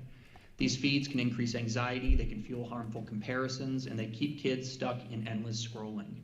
This bill is not about cutting kids off from technology, it's about making sure that social media platforms act responsibly when there are kids involved. By requiring parental consent for algorithm-driven feeds targeting minors, we're creating a basic safety net. We already accept that kids need protection from addictive substances and addictive activities. We see this need in the form of age restrictions that have long been in place on things like the sale of alcohol and tobacco, or age restrictions on activities like gambling. Numerous studies have shown that social media use activates the brain's dopamine reward system, and when combined with targeted algorithms, this can create a dopamine loop that leads to compulsive use. Therefore, it makes sense to offer the same kind of protection when it comes to digital products that we already have in place on other products and activities which have similar impacts on the mind. Some people are understandably worried about free speech and innovation, and those are valid concerns, but this bill doesn't restrict what anyone can say. It just sets some limits on how content is delivered to kids. It's about protecting young users without getting in the way of creativity or business. Massachusetts has always led the way when it comes to smart digital policies, and this bill is another step in the right direction. I urge you to move forward with it and help make the online world a safer and more transparent place for our kids. Thank you again for your time. Great, thank you. Any questions from the committee? Representative. So this may be a bit of a rambler, but there is a question at the end, I promise. I have a 14-year-old and a 10-year-old. My 14-year-old has a cell phone and desperately wants, I don't know, one of those apps, Instagram, because all the kids like to text each other on Instagram, maybe because those messages erase after 3 minutes, maybe not, I don't know. He doesn't have it yet. My daughter stood in the rain for an hour today, waiting for a bus to summer camp that never came because she doesn't have a cell phone. I think she's too young for it. Nevertheless, where I'm struggling is this. You and others have compared the addictive nature to alcohol and tobacco and pointed out that we as society have come up with a solution to that, and that is not that they can't have delicious alcohol, or that they can't have just the tastiest cigarettes. It's that they can't have it at all. And that's not what this bill is proposing, right? This bill isn't proposing you have to be 16 to use social media. It's saying we're not going to use the algorithms that figure out what you actually like the best and give it to you. We're just going to have to do it sort of an old-fashioned way. And I guess where I'm stuck is, there's a reason that my son doesn't have access to Instagram and my daughter doesn't have a phone at all. I get it. I'm really frustrated by it as a parent. But where I'm struggling is the comparison to other things where we don't take half measures. We just say you can't have it at all. The reason my son wants Instagram is because everyone else has it. If nobody could have it until they were 16, this would not be a problem for me as a parent because none of his friends would be using it, right? And so I'm struggling with whether or not this half measure of controlling or thinking we're controlling. I don't actually think we as a state legislature have much influence on what Google is really going to do in the back end. We're never going to look at their code. If that's really the right approach, or if in fact we should be thinking about pushing further and saying social media is bad for kids, there's no half measure. Shouldn't we just say if you're not X years old, no bueno for you? What do you think? I mean, it's a very good question. I guess I hadn't even considered it yet. I think, it's certainly worth looking at. I don't know if it's something where if we did attempt these kind of smaller half measures, just to see the impacts, if we're seeing, any changes in, the effects that it's having on kids. If it seems to be helping, that way they still have access to certain content, as opposed to having algorithms designed to bombard them with all these different things, as opposed to just outright banning it altogether. But yeah, I mean, it's a good question. I'm not too sure. Any other questions? Thank you very much. Thank you. Next virtually is Kyle Seppi. Good afternoon. Good afternoon. Good afternoon, Chair Farley-Bouvier, Chair Moore, and members of the committee. My name is Kyle Seppi. I'm the State Policy Manager for the Northeast at the Computer and Communications Industry Association, or CCIA. And CCIA is an international trade association representing communications and technology firms. And today I'm speaking to respectfully oppose H4229 and Senate Bill 30. CCIA believes that children are entitled to greater security and privacy online, and our members have designed and developed settings or parental tools to individually tailor younger users' online use to their needs. And while we understand the intent of this bill, there are some concerns around the overall impact of free expression and access to information, and the potential impact on marginalized communities in Massachusetts. So here's what's going on in other states. Multiple federal and lower courts have held that recent state legislation that requires age verification violates the First Amendment's guarantee of free speech. There's been some preliminary injunctions issued in some states, temporary stays as well. And this is because requiring users to produce, let's say, state-approved documentation to prove their age imposes significant burdens on access to constitutionally protected speech. It can also be susceptible to data breaches. Courts have also held that state-mandated age verification requirements were not only an additional hassle, but they also require website visitors to forego anonymity otherwise available on the internet. Also, age verification imposes a sweeping burden on access to speech by requiring verification mechanisms for all users. And this is the opposite of the bill's intended effect. The bill also carries compliance concerns. For example, it doesn't specify which technologies the state would consider commercially reasonable, as mentioned in the bill, which would leave businesses unable to know when they're violating the law. Its verification requirements would also disadvantage smaller businesses as these tools are costly.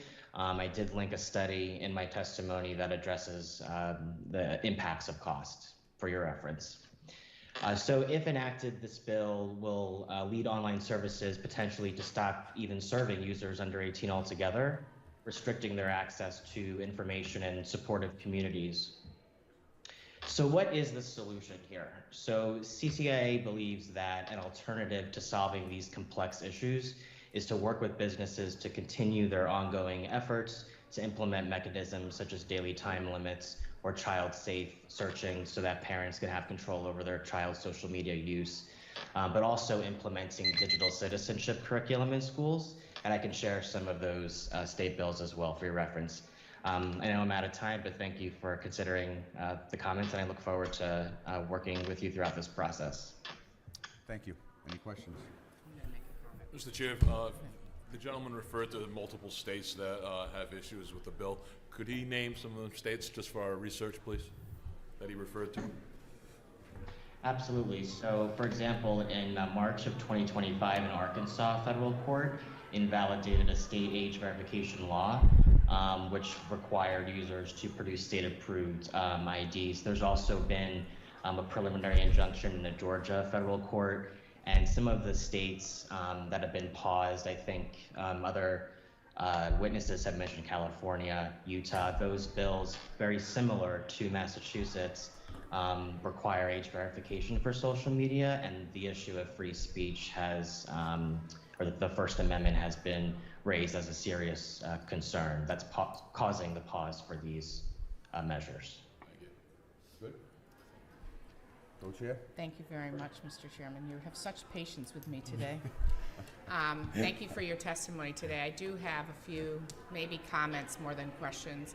One, just noting that though I disagree with the Supreme Court, there was an age verification ruling, just a few weeks ago. So I'm concerned about that testimony. And the other is, I'm being very frank here. When I look at your membership, it is these companies themselves that have worked very hard and very determinedly to addict our children, to addict all of us to social media. And so as a general rule, I do not see how we can trust these companies to work to make sure that children are kept safe. So I think with that, Mr. Chairman, I'll yield my time. Thank you. Any other questions or statements? All right, thank you very much. And next we have David McGarry, Taxpayers Protection Alliance, of virtual testimony.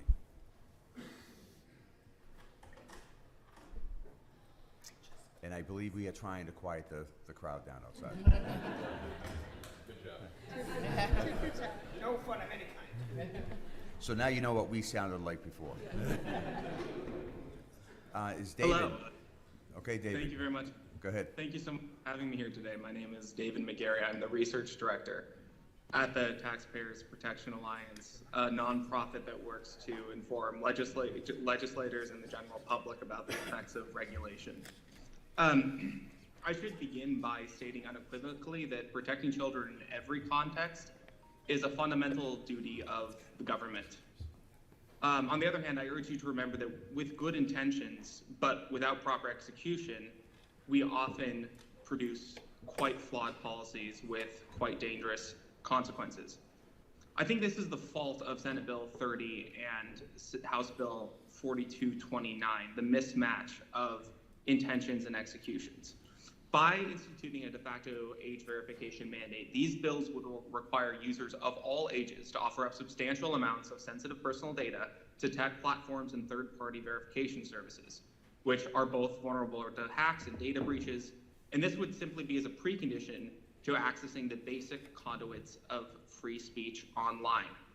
Now, you will likely hear advocates of online age verification argue that there's an analog to offline ID checks at, say, a bar or a tobacco shop. However, uploading and memorializing a photo of government documents or scanning one's face creates far greater threats to privacy than merely flashing an ID at a brick and mortar location. It should also be noted that the kind of data that tech companies currently collect on their users, with which they sometimes estimate those users' ages, is far less invasive than the kind of data needed to comply with these bills. If we complain that tech companies collect too much data currently on children, we surely shouldn't advance legislation to mandate affirmatively that those same tech companies collect far more personal and far more invasive data to conduct age verification. Now, obviously endangering the privacy and data security of children and adults in Massachusetts, and thereby making those data more vulnerable to identity thieves and other criminals, cuts directly against the intent of these bills' supporters. But these new dangers, although unintended, would be utterly foreseeable effects of these bills becoming law. Quickly, to address the constitutional connections, purportedly content agnostic or content neutral bills are not immune to First Amendment scrutiny. Even such bills can heavily burden the First Amendment rights of both children and adults. And by way of conclusion, the faith that these bills would not run afoul of the First Amendment is entirely unearned, in my view. Vermont's recent age-appropriate design code enacted last month was referenced as a partial blueprint for the bills in question here. But just in March, California's age-appropriate design code, a very similar law, was blocked by a federal court in that state. And moreover, many other age verification bills have been halted over the years, several just this year. Thank you very much, and I appreciate your time. Thank you. Any questions? I guess your opinion on this may be a stupid question, but as a parent, it's your responsibility to control or to provide for your child. You provide them food, clothing, the right to other access to other types of material. Why wouldn't this be part of the your parental obligations? Yes, sir. In fact, I think I agree with you entirely, and that premise is exactly what leads to my conclusion here. I think that parents, not the government, will be far more effective in both monitoring their children's online lives and parenting their children online and keeping their children safe online than any standard. Than any bill like the one proposed today. There are numerous safety tools that are available for parents, and this goes for all levels of the technology stack. This goes from the network level, such as on Wi-Fi networks. This goes to the device level, the App Store level, to the Apple and platform level, and we've actually seen states institute education programs for parents, children and families to educate them better both about what tools are available and how to use them. In fact, I was just recently talking to a parent in Florida about this, and Florida has had a very good experience because it turns out that the problem with many of these tools is not that they don't work, but that parents don't know how to implement them or are unaware of their existence in the first place. And the more that parents have access to these sorts of things, the more that they are actually succeeding in monitoring their kids' online activity and in shaping their kids' online worlds in a very effective way. Okay, but since we have the issue with parental education of the parents, the government does regulate that a minor can't have alcohol. You have to be 21 to drink. You have to be 21 to smoke. You have to be 18 to be considered an adult. Why can't we regulate this, access to this? Yes, sir. There are, with respect to free speech, there are First Amendment limits on how far the government, not the parents, but the government can intrude upon, especially older minors, such as 16, 17-year-olds, access to speech. But I think the other issue I would point you to here, which may be more significant, is the ancillary effect of age verification and burdens on speech, on adult speech. The fact is that age verification places burdens on everybody. To verify ages, you must verify the ages of all users. Obviously, you can't know who is what age until you've carried out the process.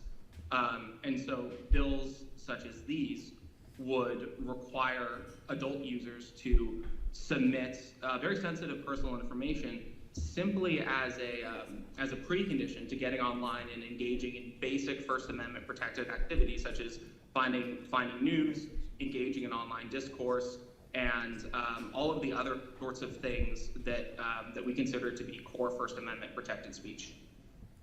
Okay, all right. Thank you. Oh, actually, we do have another question. Thank you, Mr. Chairman. I'm sorry, I missed it at the beginning. Could you repeat what organization you're with? I work for the Taxpayers Protection Alliance. We're a small think tank out of the DC area. Okay. And do you work with some of the industry folks that are involved in some of these internet companies as well? I've had conversations with some industry folks about some of these issues, if that's your question, yes. Yeah, so I mean, I was just thinking, because your first argument was related to, the risk that's posed by having some of the sensitive data, the risk that's posed related to identity theft, to cybercrime, that kind of thing that you mentioned. And, I know it's not you, but it sounds like you've had some of these conversations with people who are in the know related to just the lack of confidence in not only their own internal security measures, but also the third-party users, third-party verification companies that they use, considering not only with potential for measures like these, but the sensitive data that those companies already have, and the total lack of confidence that there seems to be in maintaining that security as is, if that's a main concern going forward.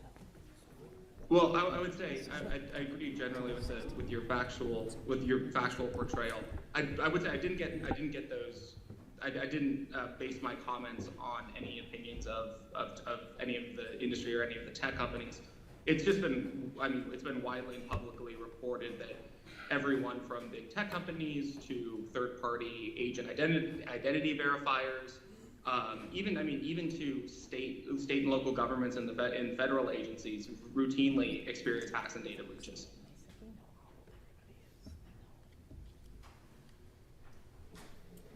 Yeah, I think that just goes to show why we need some action in this area, considering all the sensitive data that's out there. Thank you. Thank you. Okay, thank you. Next, Holly Grosshans. Yes, hello. I'm here. Hopefully I said that right. Grosshans, yes, thank you. We're all yours. Thank you. Good afternoon. I'm here today in support of S30 and H4229. My name is Holly Grosshans, and I'm Senior Counsel for Tech Policy at Common Sense Media. We are a nonprofit that is dedicated to improving the lives of kids and families by providing the trustworthy information, education, and independent voice that they need to thrive in the digital era. In Massachusetts alone, more than 18,000 teachers teach Common Sense's materials in over 1,900 schools. We are known in Massachusetts for our digital literacy programs. Today, I come to speak to you on behalf of Common Sense Media and also as the mother of school-age children of my own, and I care deeply about the mental health and well-being of not only my own kids, but also all kids and teens like them who depend on this committee and this legislature to establish deeply needed protections for their online safety, privacy, and overall well-being. You have already heard testimony today about how teens are reporting being on social media almost constantly. Additionally, our research at Common Sense Media reveals that kids and teens are struggling to set their own boundaries when it comes to fielding the barrage of notifications they're receiving from apps on their own smartphones. This excessive usage and business model meant to increase our engagement is and should be raising concerns. As you have heard, kids and teens are struggling to manage their online habits, often feeling compelled to return to addictive social media platforms due to the features specifically designed by these platforms to maximize engagement, such as these addictive feeds and notifications, which are the focus of these bills. You have already heard through testimony today about the increasingly devastating effect on children and teens these addictive features have led to. The bottom line is that for these companies, time online equals more money, regardless of the impact on our kids. Because of the negative impacts of these intentionally addictive features, S30 and H4229 are essential to enhance online safety for Massachusetts kids and families. These bills protect minors from the harms from addictive features on social media platforms while preserving their ability to use the internet to learn, explore, and find community, which I know is one of the questions from one of the members in your committee today. Specifically, by not allowing social media companies to provide addictive feeds that subvert user autonomy and keep kids glued to their devices, and by preventing companies from waking kids at all hours of the night with notifications and pings, this act is essential for safeguarding our children.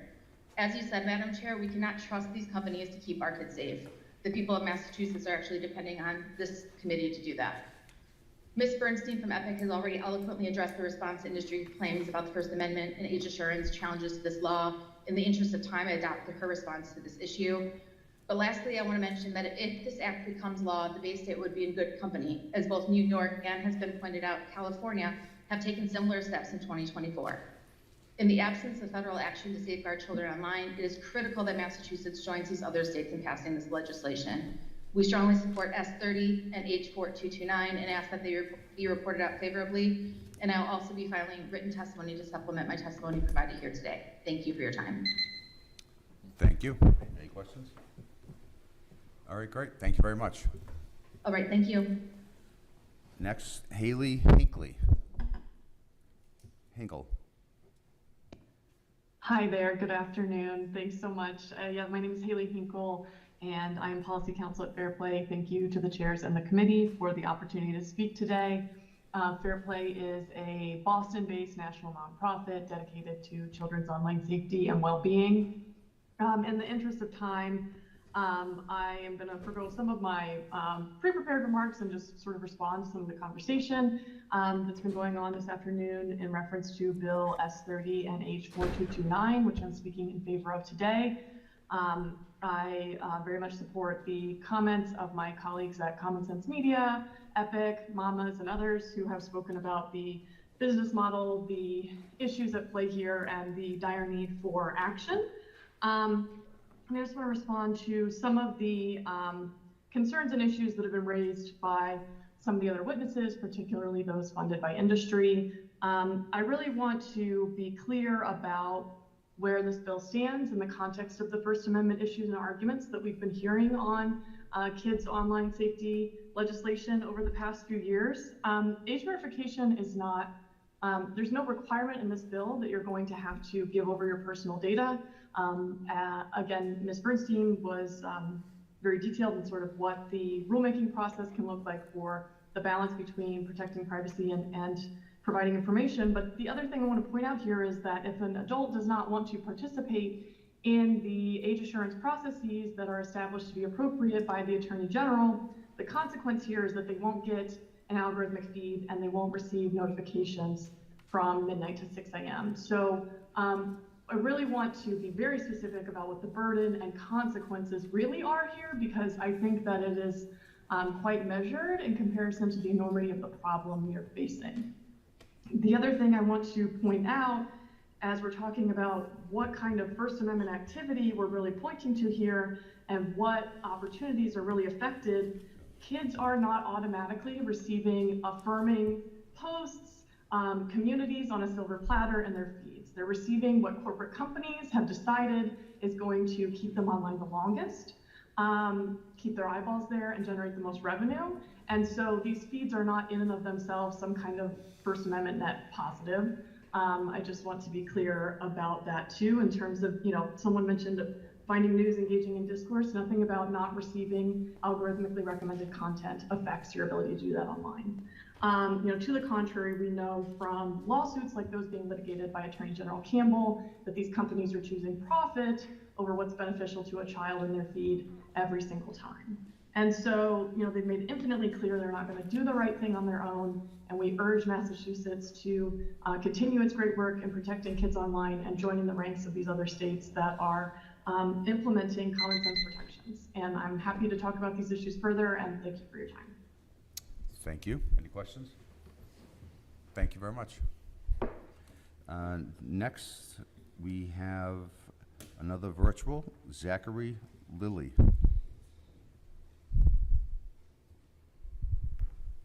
Hi there. Hello. Thanks so much. Co-chairs, members of the committee, thanks for the opportunity to testify. My name is Zach Lilly, and I'm the Deputy Director of State and Federal Affairs at NetChoice. We're a trade association dedicated to keeping the internet safe for free enterprise and free expression. I want to share some of the concerns we have about H4229 and its companion S30. While the bill uses language of addiction in order to establish a compelling state interest, at its heart, the bill is about age verification and content moderation.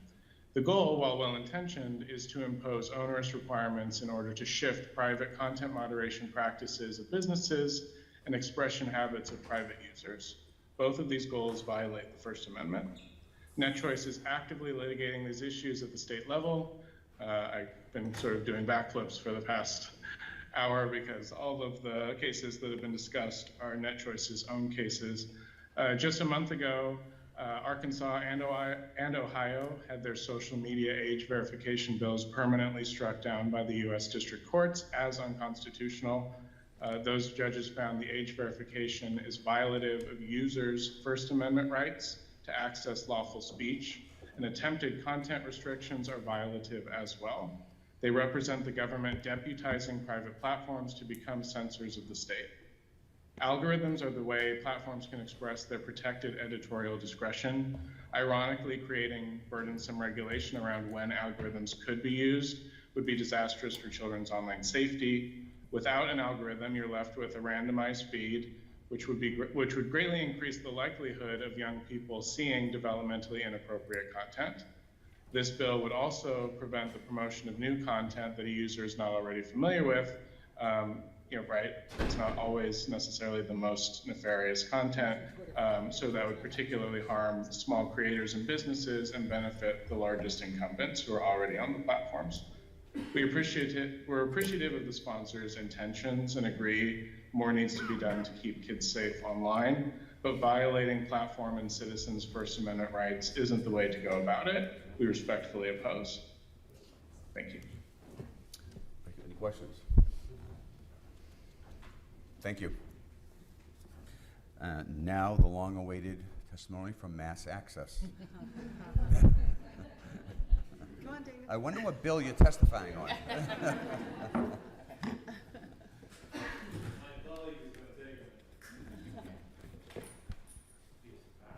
Take your time.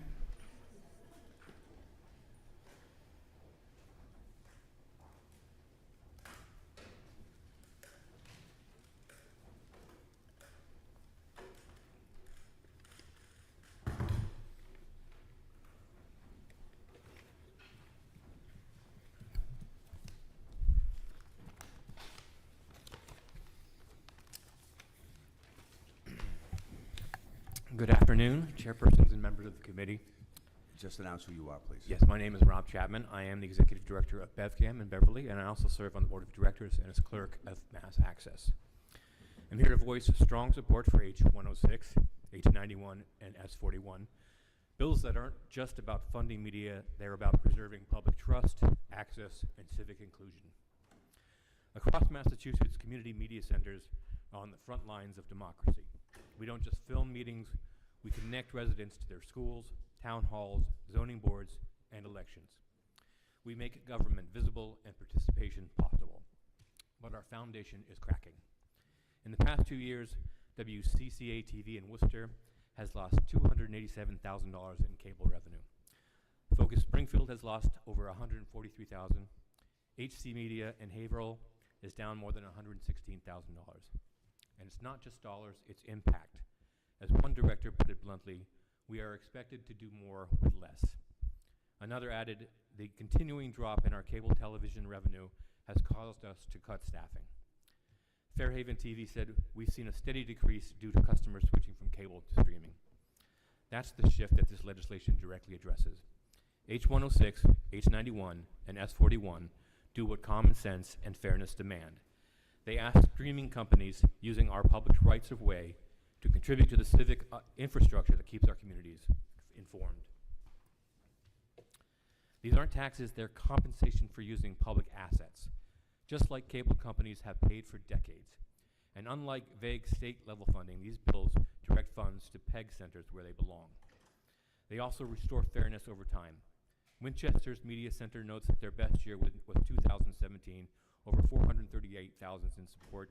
Today, it's significantly lower. H106, H91, and S41 would help restore centers like these to peak funding through a data-driven assessment set by an independent board.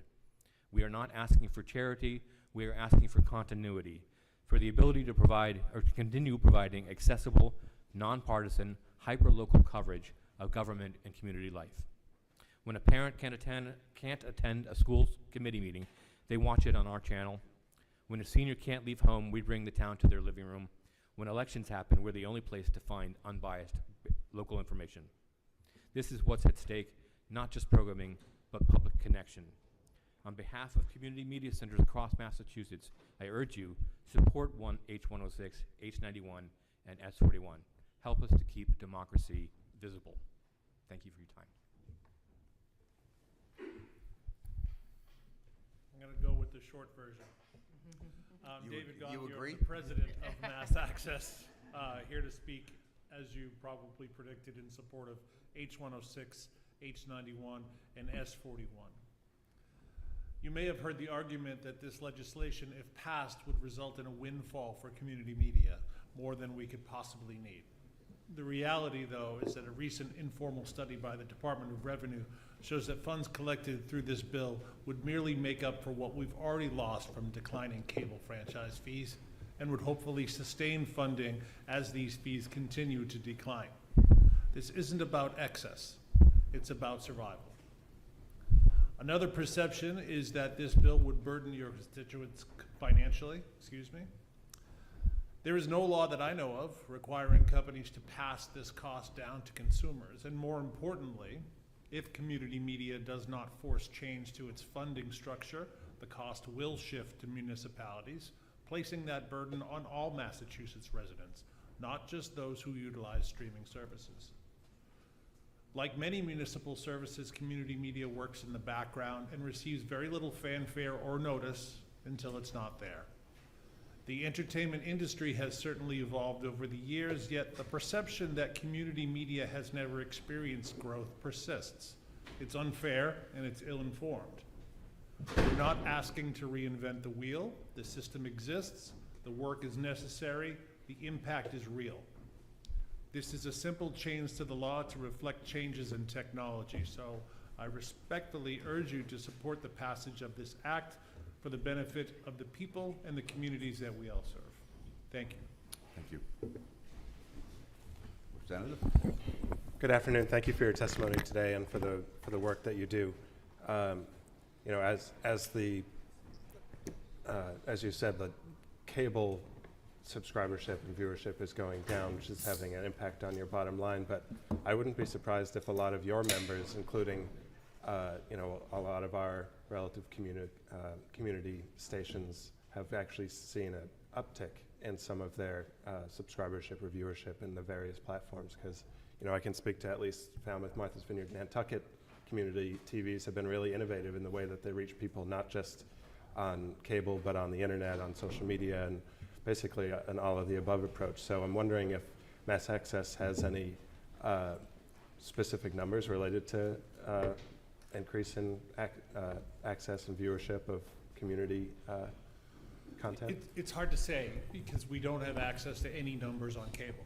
We can certainly measure views online, but it's hard to make a comparison when you don't have data from one side of that. Right? So we do understand we've moved to that online presence because we're trying to meet the people where they are and make things accessible to people where they are. So you know, I think all of us at this point, or most of the community media centers across the Commonwealth do have some sort of online presence and offering both on-demand and social media type of video. Thank you. Sure. But, and just if you don't mind, I want to just clarify that there isn't revenue on the streaming side. So even though people are accessing it through streaming, they are not. There's no revenue attached to it. Sorry, Mr. Chair. I'll let it go this time. Yeah. Won't be the last. Representative. Yes, so a couple of things. First, I want to acknowledge that I have a program on my local community access. I've had it for, since the beginning of COVID. I've got a friend smiling in the background. She's the one who put me up to it in the first place all those years ago. And I want to say that community media is more than just filling the holes left by the gap in local media. And it's more than just adding transparency and accessibility for the public with respect to local government. It's also a whole bunch of other really important programming that has nothing to do with either one of those things, but still adds values to the community. And I want to say that out loud because I know the advocates are trying to find the strongest arguments, but there are other arguments that they ought to be making as well, in my opinion. We've got great programming that is just fun. We have great programming that's artistic. We have great programming where people of all ages are learning the technical skills on putting together the programming, right? All of that's also important. I want to say that out loud because that hasn't been said yet. Maybe I've taken somebody else's thunder. I apologize. But I feel like everybody's really been stuck on these two facts. Well, I wanted to say it louder. And I also think it's the case, I don't want to speak for anyone but myself, but my hunch is everyone on this committee values community media and recognizes the decline in revenue and wants to find a replacement. I say all of that because the question, at least in my mind, I think in some others, is whether or not that revenue should come from streaming services or from some other place, right? And I say that because,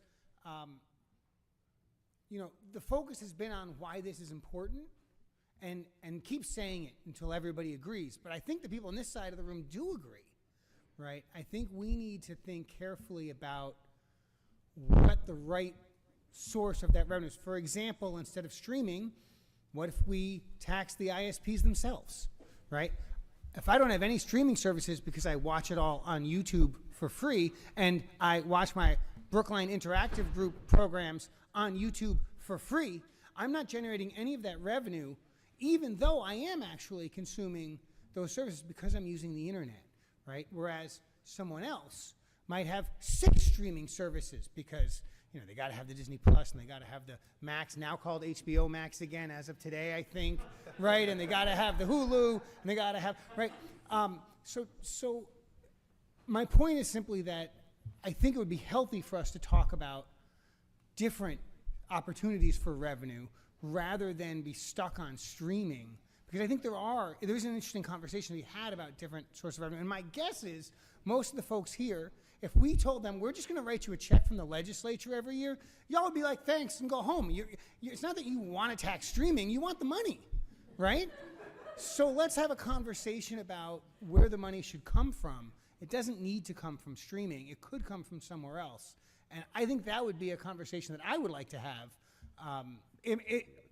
to actually ask a question. Am I correct in saying that if you guys were just getting a check with the money on it, you'd be perfectly happy? Like, do you need to tax streaming? I think that's a difficult question to answer, frankly, because, you know, we are looking for something that's sustainable and not something that we have to fight for every single year. And, you know, it is very much appreciated that thought would go into any revenue stream. Well, certainly, we're not going to say no to anything, right? But what we're trying to do is really to create that future. And it's not just the streaming services now, it's what happens after that. You know, what becomes the next technology? So the big flaw with the federal funding is that they wrote all of this legislation under the term cable.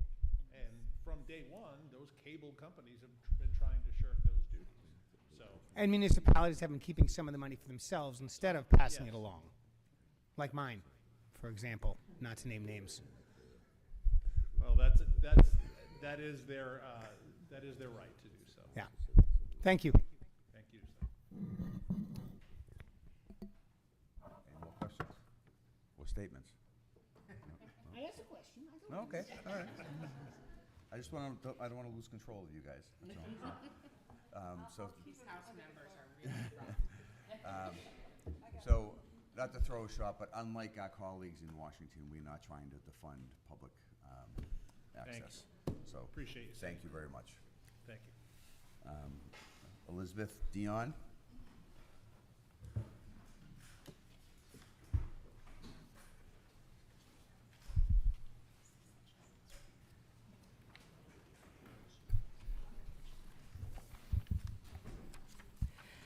Good afternoon. I am Elizabeth Dion, member of the Belmont Select Board, which unanimously supports S41 and H91. I'm joined by Jeff Hansel, Executive Director of the Belmont Media Center. Belmont's 27,000 residents rely heavily on the Belmont Media Center, or BMC, to provide access to their local government. Our town meeting has 300 members. We also have numerous town committees with another 300 plus volunteers.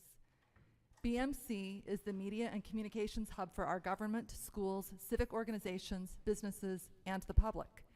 It is also a town technology hub, managing and maintaining all of the equipment used to broadcast various meetings, most notably town meeting.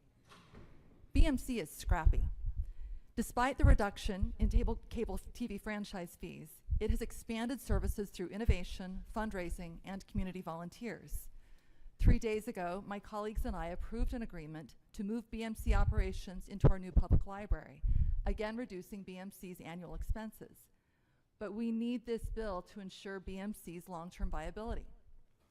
Cable TV companies pay a franchise fee to our towns to rent or use our public rights-of-way and telecommunications infrastructure.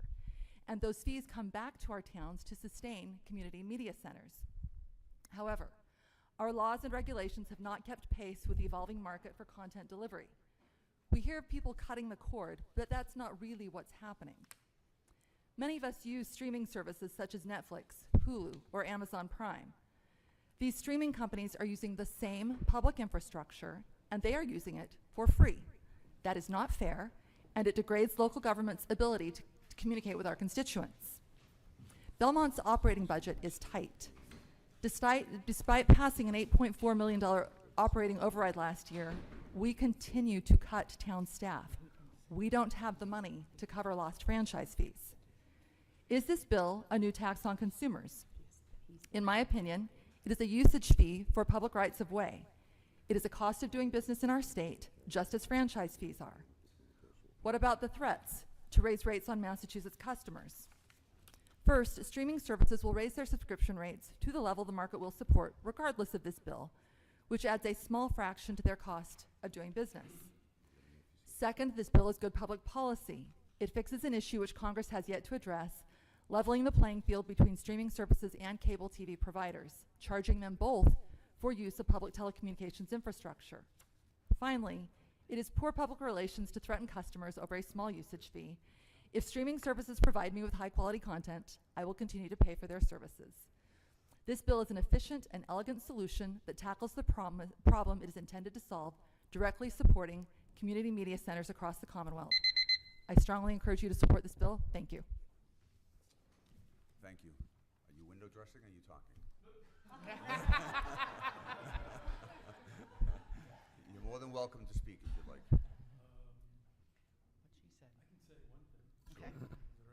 Jeff Hansel, I'm the Executive Director of the Belmont Media Center. And I only bring this up because it just came up this week in our community in light of the tragedy in Texas and that we're in hurricane season. We've just started an initiative now, just to show you what you can do with this technology, to create an additional Belmont Public Safety Information Network that's going to address emergency management communications using all the technology we already have, combining those resources to provide something that the town needs and at no additional cost. And we're doing all that, under the current regime. Thank you. Thank you for your input. Just a quick comment, Mr. Chairman. So thank you for coming as a select board member in particular, and because I'm seeing that there's not a lot of you here on this list, I'm going to address this to you.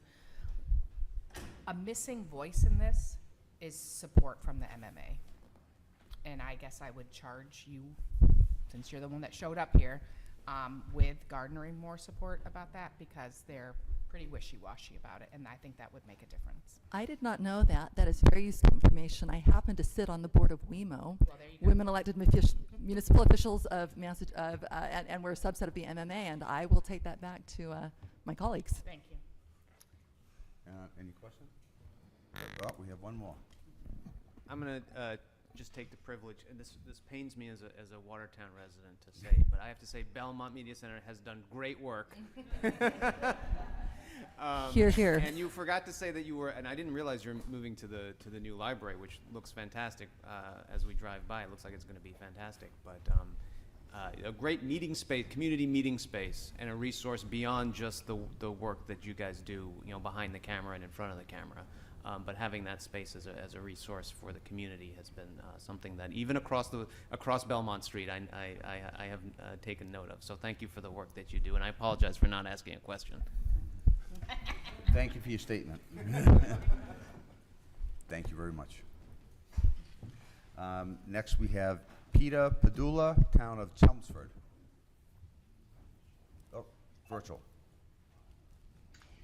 Yeah, virtual. Can you hear me okay? Yes. I'm Pete Padula. I'm the Executive Director of Chelmsford Telemedia. We're the Public Access Center in Chelmsford, Mass. You heard from our Senator Barrett at the head of this meeting, and you also heard from one of our reps, Jim Arciero, who both spoke in support of an act to modernize funding for community media programming, which is no surprise. I am asking a favorable review from you all as well. I'm not going to repeat a lot of, you've heard a lot of my colleagues and other people have testified about all the good things that our centers do around the state, and I agree with all of that. I'm just going to single out two things that haven't gotten quite as much attention that in Chelmsford we can talk about that we do. One was hit upon by Representative Moschino and also Representative Vitolo, and that is that in Chelmsford we have what we like to think of as like a vocational training program. We run a after-school program at the high school called WACA-TV. So that does provide content. It provides all the concerts and those types of things that people love.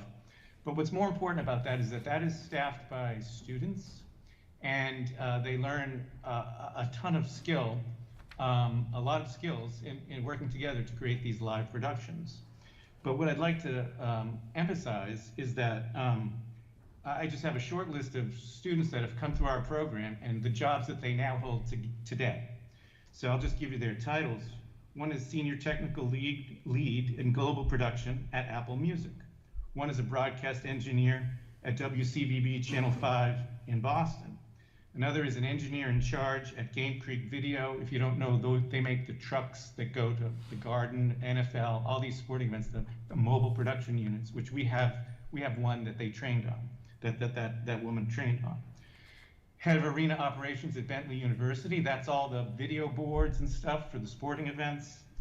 And we also, these kids work together and they learn all the communication skills. So one of our alumni is also the Chief of Communications and Interoperability in the State of New Hampshire Emergency Services. A lot of that skills that he got was, all the communications that go into a live video productions, whether it's a sporting event or others.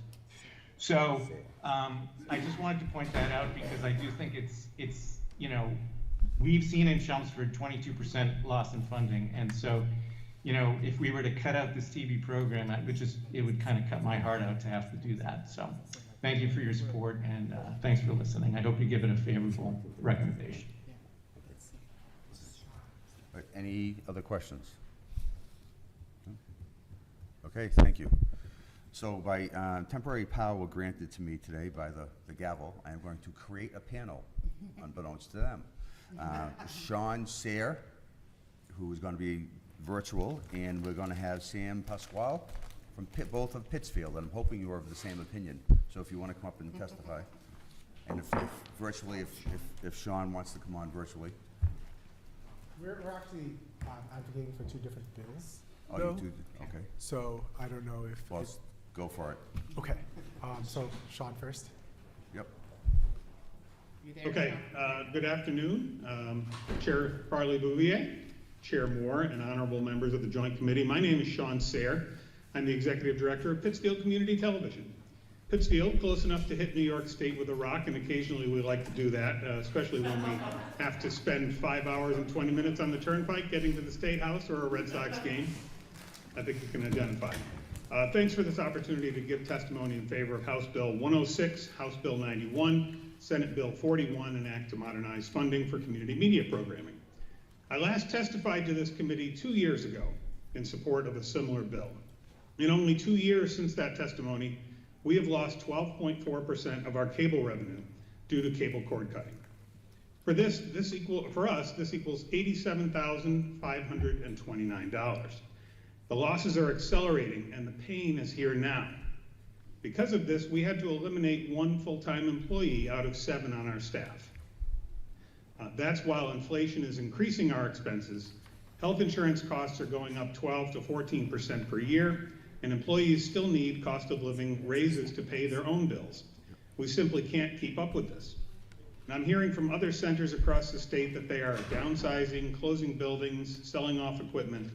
We're not there yet, but at some point, soon, we will need to evaluate what we will cut next. Will it be our building? Lose more staff? What services will we have to stop providing? Something here is going to have to break. It's important to remember that our current funding model, in place for nearly 40 years, has allowed us to provide the community with local programming and services without requiring any city funding from Pittsfield.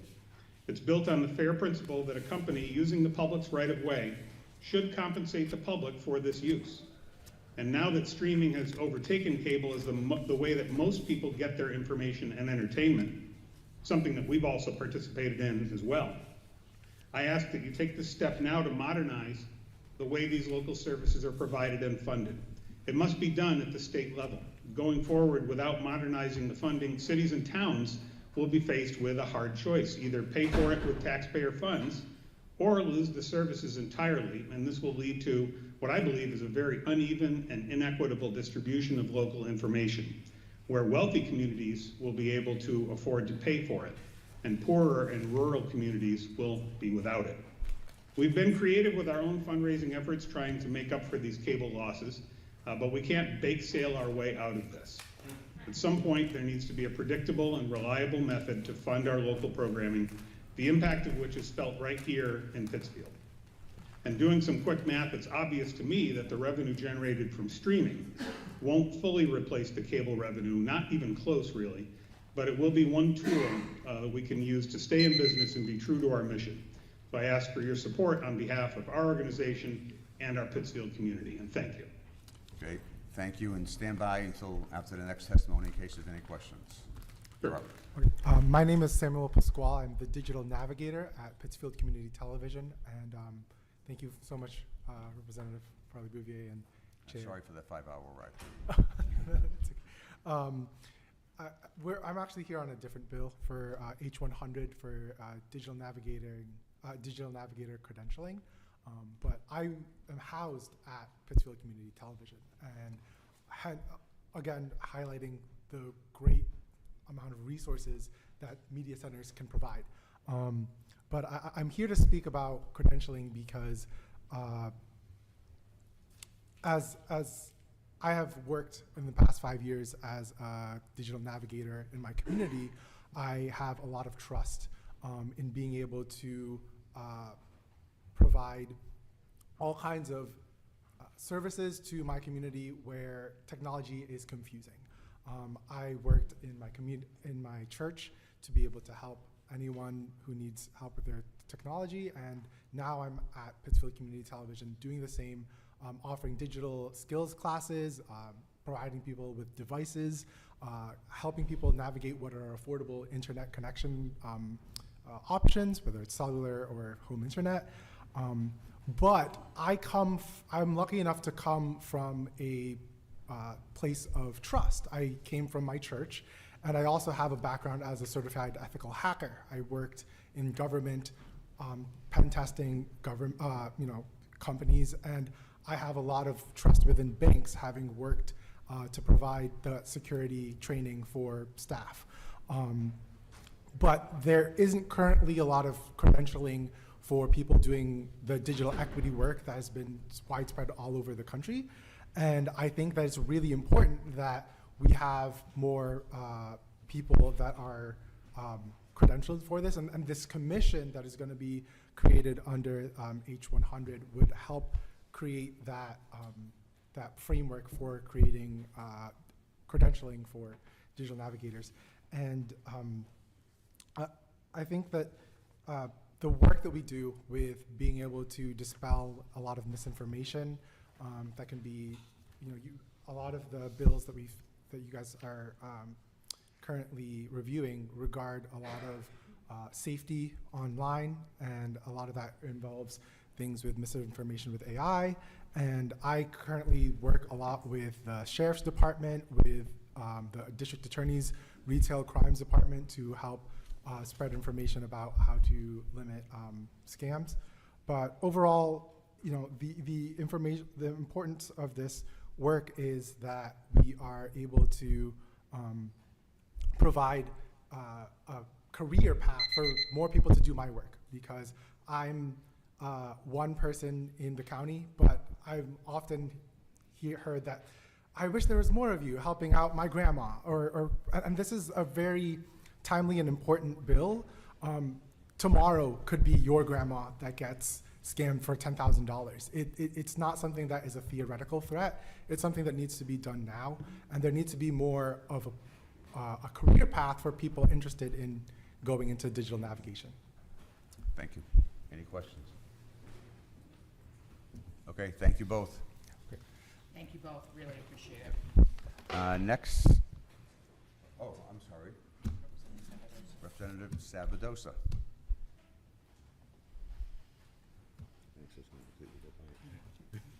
Thank you so much, Chair Moore, Chair Farley-Bouvier, particularly for taking me out of turn. I can be very brief because it sounds like you've heard excellent testimony already about the bill that I wanted to talk about today, which is H100, an act establishing a commission to study a statewide credentialing program for digital navigators. I know that you have amazing teams and they've already told you what the bill does in full, but I want to stress a few things. I mean, first of all, we are at a moment where the federal government has pulled away a tremendous amount of funding for digital equity. The creation of this commission does not restore that funding, but it does look for ways that the state can try to step up to figure out how we continue to implement our digital equity roadmap that I think we want to do, that the digital navigators who've spoken today have underlined the importance of. And it will help us figure out both how do we fund people? How do we work on getting a credentialing roadmap? What does that need to look like?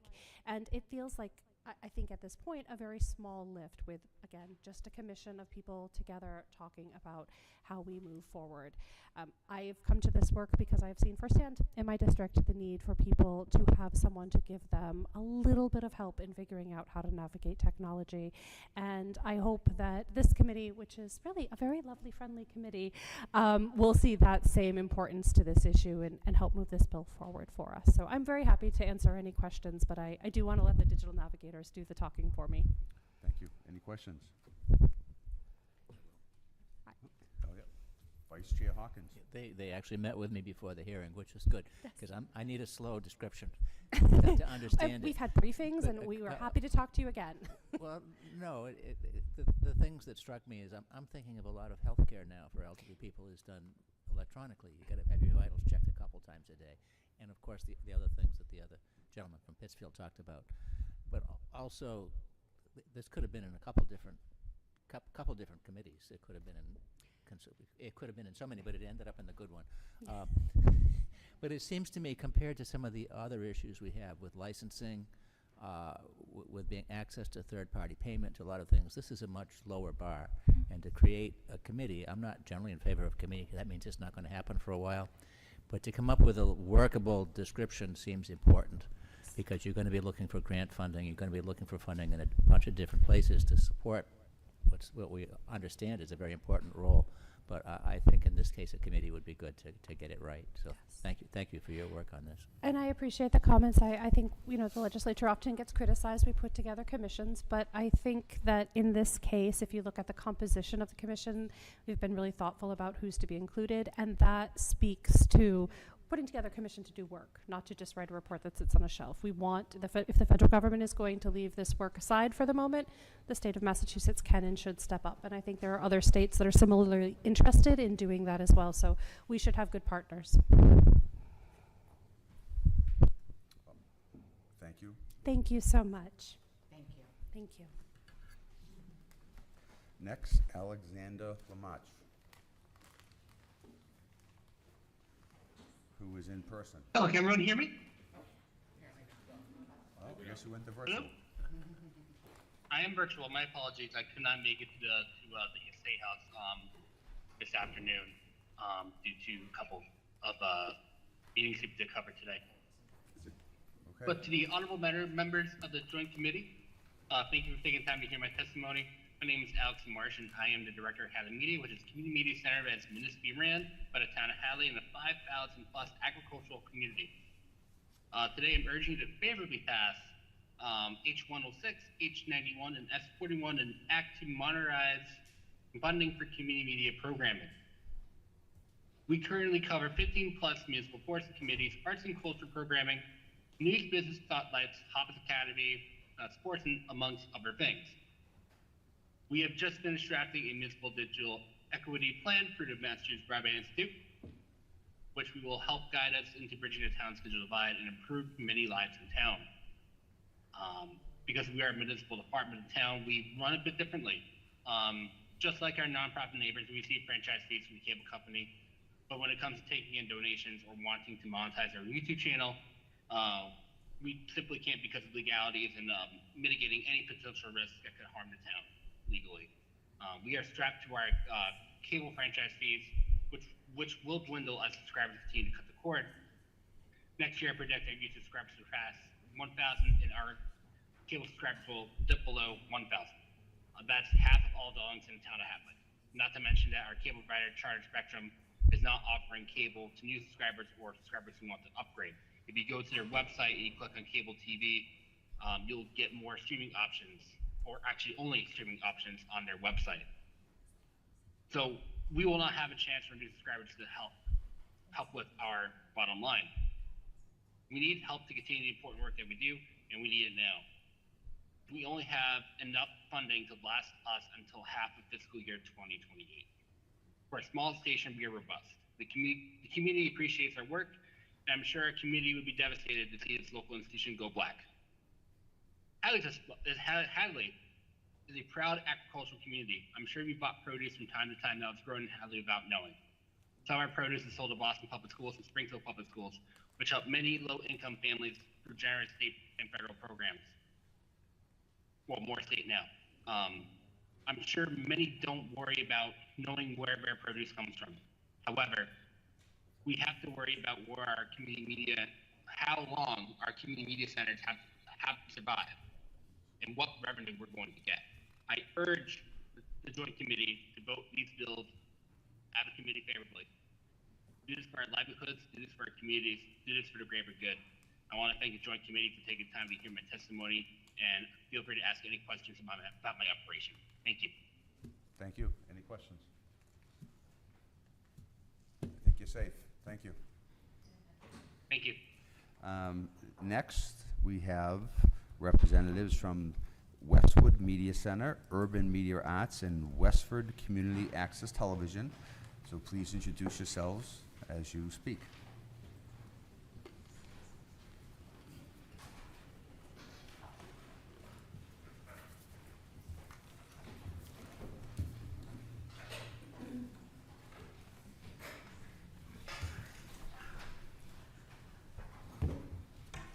Good afternoon. My name is Sarah Fletcher, and I'm the Executive Director of Westford's Community Access Television Station.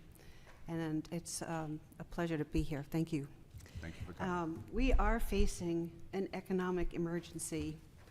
The 250 Massachusetts community media stations are collapsing. This is a $104 million industry employing over 1,000 residents. The cable subscriptions have crashed 50% in 5 years, destroying the funding that sustained 269 community media stations across every district that you represent. We're watching the systematic elimination of businesses averaging over $417,000 in annual expenses and about nine employees at each station averaging. This isn't just about media. It's about economic devastation rippling through every community. The economic domino effect when stations close is that skilled workers lose their jobs, local equipment vendors lose hundreds of thousands in sales, Professional service providers, the CPAs, contractors, maintenance workers, they lose steady clients.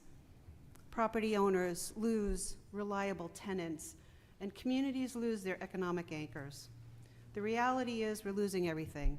Right now, camera operators in Springfield are job hunting, producers in Acton are looking out of state, equipment suppliers in Worcester are watching their customer base evaporate, and these are your constituents, and they're losing their livelihoods.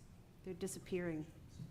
Massachusetts built the nation's largest community media network, 269 stations that were economic success stories. Now we're systematically destroying this achievement through inaction. H91 and S41 are our last chance. These bills aren't about new revenue. They're about preventing economic catastrophe. They represent the only viable path to restore stable revenue streams before we lose this industry forever. Without this legislation, over 1,000 jobs disappear permanently. $104 million economic activity vanishes. Decades of workforce development gets destroyed. Local economies lose critical anchors. The choice is binary. We can act now to save 1,000 jobs and over $104 million in economic activity, or we can watch it all disappear forever. The businesses that use our public infrastructure to reach Massachusetts consumers must pay their fair share, not as a windfall, but as the economic lifeline determining whether this industry survives or dies. Every day without action brings us closer to permanent loss. Please vote yes on H91 S41. Don't let Massachusetts throw away $104 million in economic activity because we failed to modernize outdated funding models. Thank you. Thank you. Good afternoon, chairs and thank you. Chairs and the members of the committee. My name is Tina Lagarde. I'm the Executive Director of Urban Media Arts in Malden. UMA is Malden's Community Media Center, a vital civic resource offering access to technology, creative tools, and educational opportunities for community members of all ages and backgrounds. And we've been proudly serving our community for over 30 years. But today I'm here to tell you our model is breaking. UMA's cable franchise revenue dropped 23% in just the last 3 years alone. The impact of cord cutting isn't hypothetical. It's a financial crisis that's already here. And it's dismantling the infrastructure of community media. Just last month, I was forced to make one of the hardest decisions of my career. I eliminated 3 full-time staff members at my facility. We lost our associate director, a 34-year veteran who helped build UMA from the ground up, launched our art gallery, creating a decade-long citizen journalism program in partnership, with our community and local colleges, and trained hundreds in community storytellers, and served as our accessibility coordinator. We lost our director of operations, who served for 25 years, maintaining our equipment and facilities, producing thousands of hours of civic coverage, launching our podcast services, and building a bridge with our gaming community. And we also lost our director of marketing, who led our digital presence, built a citywide event calendar initiative, and created inclusive pathways to engagement for communities often left out of traditional media narratives. Together, these cuts saved us $230,000 annually, but at what cost? Their responsibilities now fall on just 3 remaining full-time staff and 1 part-timer. We kept the lights on this year, but without structural funding reform, we might not be able to continue doing it. Despite aggressive fundraising and development efforts, grants, sponsorships, donor campaigns, it's simply not enough to close the growing deficit caused by declining cable revenue. That's why we need your support on bills H106, H91, and S41. They aren't just policy ideas, they're a lifeline. These bills would modernize funding for community media in the streaming era, recognizing that local access, civic transparency, and digital inclusion must not be lost to outdated funding models. UMA's story is not unique, but we want to be part of a better future. We want to continue being Malden's hub for creativity, dialogue, and democracy. Please pass these bills favorably. and help us ensure that community media doesn't disappear with the cable cord. Thank you. Thank you. Chairpersons, members of the community, my name is Melinda Garfield, and I serve as the Executive Director of Westwood Media Center for the past 10 years. I'm also a member of Mass Access Board. I submit this testimony in strong support of H106, H91, and S41.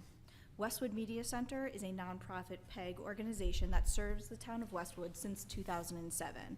While we may be a younger organization than some of our counterparts that had established shortly after the Cable Act of '84, we became an essential provider of local government meeting coverage, high school sports, community events, and educational training in video and digital media production. Despite efforts to diversify revenue through production services, facility rentals, sponsorships, and donations, our funding continues to decline at an alarming rate due to the drop of cable subscriptions. Over the past 5 years, Westwood has lost 1,277 cable subscribers. In fact, our current subscriber count is now lower than it was when Comcast and Verizon first entered the town in 2007. This decline has translated into nearly $60,000 reduction in our operating budget. As of July 1, just a few days ago, Westwood Media Center can no longer afford to maintain our studio and our office space due to this budget shortfall. We are currently without a permanent facility. Our live municipal meetings are now being produced from a 300 square foot former jail cell in the basement of Town Hall, and our reduced staff is operating remotely. As we approach the busy fall season, I am deeply concerned about our ability to continue delivering the high-quality services our community relies on and deserves. On behalf of the staff, board, and residents of Westwood, I respectfully urge this committee to report these bills favorably, and Westwood Media Center is not alone. PEG centers across the Commonwealth are facing similar financial challenges, and the time to modernize the funding structure is now. Thank you. Any questions? Thank you. Your testimony is really compelling. Thank you for being here. Next is virtual Seth Albaum. All right. Good afternoon, honorable members of the Joint Committee. Thank you for your time. I'm Seth Albaum, Executive Director of the award-winning Lynn Community Television. Lynn is a diverse gateway city of over 100,000 people, many of whom cannot afford cable. And like Pittsfield, we're at a precipice. There's been a very sharp decline in cable subscriptions in our city, and therefore franchise agreement funds that are allocated to us. So our mission at LCTV, however, remains to connect residents with city government, nonprofits, and the arts, and to offer digital equity in an economically diverse city. But with the steep revenue decline and a very lean budget, we can no longer afford rent. We're currently located in a very accessible storefront in a downtown shopping plaza. The rent has gone up to, it's way too high. So we're searching for a new space in a city where accessible and suitable locations are scarce. At the same time, we're digging into limited reserves to keep going. Reserves we also need to pay for the move. We're cutting back. One full-time staffer moved away, so that made things a little easier. We didn't refill the role. Another has gone part-time. Weekday hours at the studio are reduced so that we can still cover essential community events. And the deadline to find a new location is fast approaching. We could very much, I don't know what we'd operate out of. We haven't been offered a space by anyone. If we find a space, we'll likely cut our square footage in half and end up in a less accessible part of Lynn as well. Still, I want to say in 2024, our members produced 323 shows and episodes in Spanish and English. Staff covered 141 community events for LCTV News, award-winning LCTV News, I should say. And we covered 208 municipal meetings. And that was while we operated at a $63,000 deficit. FY25, no better. FY26 looks worse. The rain is outlasting the rainy day fund, and it's raining harder. We've kept up with our audiences. 2/3 of our viewers watch on their phones. They're streaming city council, streaming school committee, on YouTube, Facebook, and lintv.org. There are 3 ways to watch us online simultaneously. Our website translates contents into 12 languages and carries programming in Spanish, English, Haitian Creole, and Khmer. Our LCTV News local election coverage is already underway for the September preliminary and November election. And there's no other. We have a daily newspaper, but it's getting thinner and thinner. That is how people find out their information. We host candidate forums ourselves. Our technology has outpaced the cell phone. Our cameras record in 4K. Our studio hosts podcasts, film screenings, and events. And we have a computer lab with robust broadband. And with a limited use grant, we launched a bilingual digital literacy program that teaches computer skills and loans out Chromebooks. But that grant doesn't fund our rent, government meeting coverage, or access to the audiovisual production tools that create modern digital equity. Municipalities haven't closed the funding gap, and they can't. Foundations aren't supporting community media, and I don't know why. Sponsorships are a trickle despite our best efforts. Now we need support that reflects today's media reality. And we've modernized here at LCTV. Seth, we're going to have to ask you to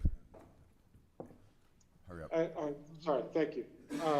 We ask for your support on H91, H106, and S41 so that we may continue. Thank you.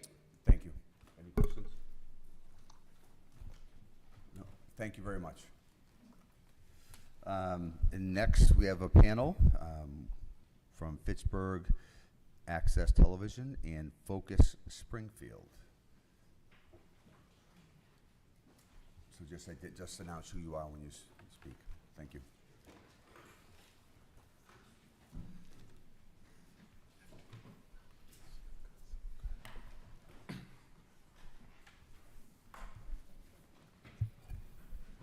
Thank you for having us. I'm Stephen Carey from Focus Springfield TV in support of H106, 91, and S41. I feel like I'm on Sesame Street when I say I'm here for the letter G. In PEG, it stands for government. We don't have a long history. Focus Springfield has been around for 10 years, but we made up for lost time. Initially, we were known for our coverage of sports, especially basketball, a little plug for the invention in Springfield. Since March of 2020, however, we're known for municipal meeting coverage. Back when Zoom was new. They were scary days in 2020. We quickly realized that our city couldn't function if commissions, councils, and other open meeting laws waited it out. Focus Springfield worked with elected officials to meet or exceed OML requirements. In the past year, we've aired over 1,600 hours of government meetings. When we began in 2014, I looked around and noticed most of the equipment was the same as when I was an intern in the 80s. The locks were to keep the museum curators out. We started visiting established PEG stations, and that convinced us that we needed to invest heavily in technology. We're all geeks. I could talk to you all day about the equipment. I promise I won't. In December 2020, we realized how lucky we were that we invested. Springfield Public Schools wanted us to air a town hall, and people are concerned about learning loss, fears of returning to the classrooms. There's a lot of bad information and rumors around the city. The school department provided experts to share vetted information and have real Q&A, time for real-time Q&A to address additional concerns from families. We're a diverse city. We've got about 40,000 students. The effort was to broadcast in 8 languages. And frankly, we were scared to death. We didn't know how to do it.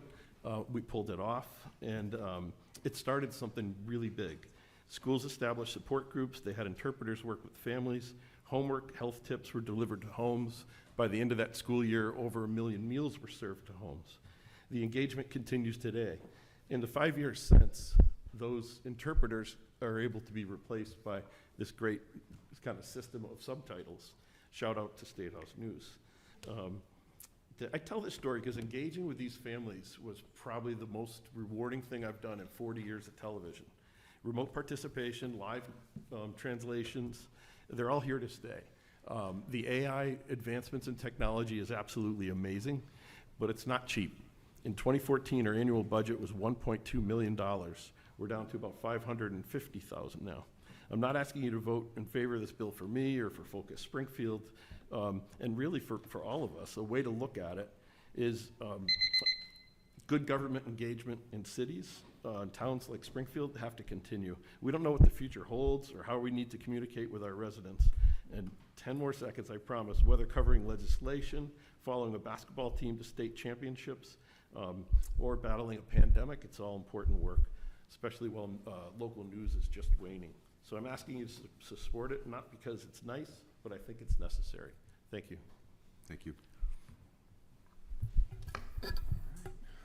Good afternoon, co-chairs Farley Bouvier, Moore, and joint committee members. My name is Nathan Glennie, Executive Director of Fitchburg Access Television, which took 90 minutes, I'm sorry, to get here today in Boston. I am here to support H106, H91, and S41. Since 1987, FATV provides our 42,000 residents with a direct media connection to our community. In 2020, we tripled the hours of hyperlocal community programming and featured nearly 700 hours of media content in 2024. But since 2016, Fitchburg has seen a 40% linear decrease of cable franchise fees to what is now $250,000 less than what we had a decade ago. FATV does not receive general funds from the city of Fitchburg, nor would that even be feasible. Our gateway city is already faced with inflation and growing needs, including all those lovely potholes. In FY27, the city will have to have tough talks of budget cuts. They're not going to add another line item for PEG services to their general fund. We urgently need your advocacy to support this bill. Otherwise, vital PEG services will be facing cuts and will provide less information to the communities that we all proudly serve. PEG services should be viewed as a public necessity, as well as a foundational right towards democracy. We broadcast over 300 annual hours from 20 different legislative bodies.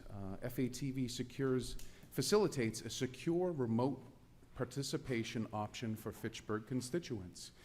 We also provide real-time closed captioning in English and Spanish to foster an inclusive yet informative community. This is a true testament on how transparent municipal governments should operate for greater civic participation. FATV has now become the only reliable and trusted source for local municipal meetings, debates, elections that are coming up this fall, and its results that we produce in 75 minutes from polls closing. These connections to our residents is an integral part of an informed and democratic election process. If a funding solution isn't realized soon, community media stations will close, and that's a fact. And oh, by the way, the local newspapers who watch us to report upon it, it's going to be even more of news deserts. In closing, I urgently request this committee's swift and favorable recommendation of these bills. We should assure the residents of the Commonwealth that we want you to be informed, connected, and included in civic pride and participation.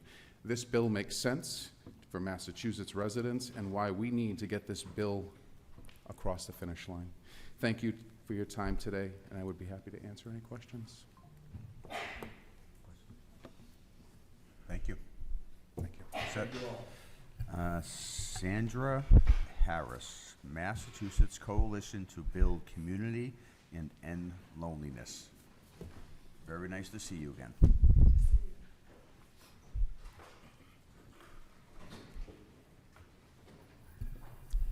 Chair Moore, Chair Farley Bouvier, and members of the Joint Committee. My name is Sandra Harris, and I am the co-founder and co-leader of the Massachusetts Coalition to Build Community and End Loneliness, a statewide network working to ensure that all residents of the Commonwealth feel connected to their community and enjoy a strong sense of social health. I am also host to Connect, a monthly community media program, which is soon to enter its 4th year. And I am here to urge you to favorably pass Senate Bill number 41 and House Bill number 91, an act to modernize funding for community media programming. Connect was created to tackle the isolation and lack of accessible information we observed during the early days of COVID-19, especially among older adults, people living in rural areas, and those who just cannot afford community or cable television. We were especially worried about the poor digital outreach, such as online-only access to vaccine appointments, that excluded many individuals without internet access, devices, or digital literacy. In a society rapidly becoming digital, we must ensure that no one is left behind. Community television helps to bridge that gap. It connects with people who are often unseen by mainstream media, those who are relying on community television for trustworthy local information. Former U.S. Surgeon General Dr. Vivek Murthy described us as a lonely nation, and just last month, the World Health Organization Commission on Social Health issued a landmark report identifying loneliness as a global public health priority and calling on all of us to take action now to help build a more connected world. Members of the Joint Committee, I am proud to say that Massachusetts is already responding to that call. Community media programming has been a vital partner of the Massachusetts Coalition to build community and loneliness in making this happen. Connect offers more than just background entertainment. It fosters real connection. We highlight resources, share strategies to combat loneliness, offer tips for healthier and happier living, and provide information and resources for living with Alzheimer's and related dementia. We encourage neighbors to check on one another. We offer strategic methods or roles for managing the holiday and winter blues. But most importantly, we offer hope. From caregivers to young people, we promote the power of intergenerational relationships. This partnership doesn't just inform, it uplifts, it includes, it heals, and it connects.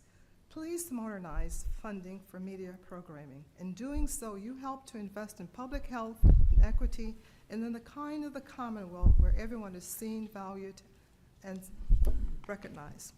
Let's answer the call. Let's show the world what Massachusetts can do to ensure that no resident feels invisible or alone in the neighborhood they call home. Thank you for your time, for your service and your support, and thank you for taking positive action to modernize funding for community programming. Thank you. Any questions? Mr. Chair, I just really want to thank Sandra for your work. I think your work is incredibly important, and it brings a new and different voice to this issue, and it's very valuable. So thank you for being here today. Thank you. Okay, next is a virtual Nell Forgax, League of Women Voters. Good afternoon.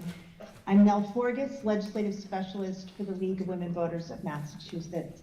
I'm also a resident of Sudbury and a big fan of Sudbury TV.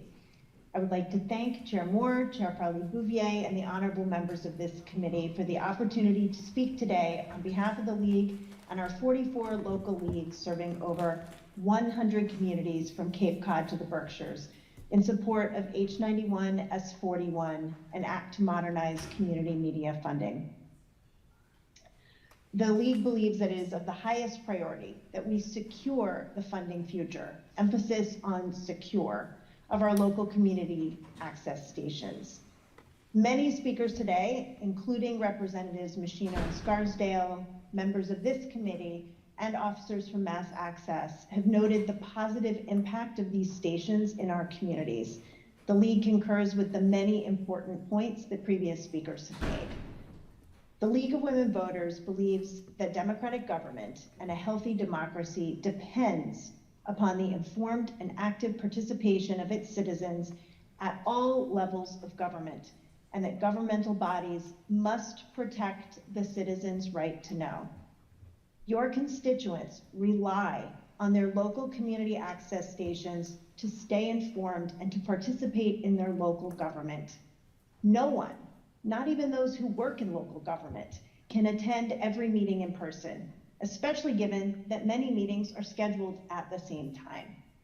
Massachusetts municipalities rely on community access stations to broadcast, stream, record, and preserve town meetings, town forums, public hearings, and innumerable board, committee, subcommittee, commission, and council meetings for the public. Your constituents also rely on the Leagues of Women Voters around the state and their partnerships with their local community access stations. Together, we produce and make widely available programs that support an active and informed electorate. League programs consistently rank among community media stations' highest watched video on demand programming. Community media programming is integral to informed and active participation in local government, but will not survive unless the way in which we fund it is updated. We all heard the emotion of the previous speakers whose stations are collapsing. The League believes that passage of this bill is an urgent and intelligent investment in the future of our democracy. As Representative Machino asserted, funding has hit a critical tipping point, and this bill is timely, relevant, and ready. Demand for services are up, but funding is down. We urge you to pass this bill swiftly and favorably before it is too late and stations begin to not just downsize, but to close. I'd be happy to answer any questions. Thank you so much. Now, any questions from the members of the committee? Thank you, and thank you to the League for your strong partnership on data privacy and all things good government. We really appreciate it. Thank you. Terrific. We now go to Stephanie Serra from NCTV, and I don't know if Bobby is part of that panel also. Stephanie? Hello, everyone. Hello, Stephanie. Hi there. My name is Steph Serra, and I'm the Director of Programming and Grant Writer at Nantucket Community Television. I am testifying in support of House Bill 106, House Bill 91, and Senate Bill 41 from home today with my 3-year-old nearby. So if you hear a growing voice off screen, that's just part of the reality so many of us are living. Nantucket Community Television serves as one of the most we serve one of the most remote communities in the Commonwealth on Nantucket, an island 30 miles out to sea. Community connection is not just a convenience. Public media access is essential to our well-being, our democracy, and our sense of belonging. I imagine that being on the receiving end of our individual testimonies in support of these bills, it might begin to blend together. But that's the power of independent voices. When layered, they form something greater, a multifaceted perspective that becomes a unified call for what our communities need.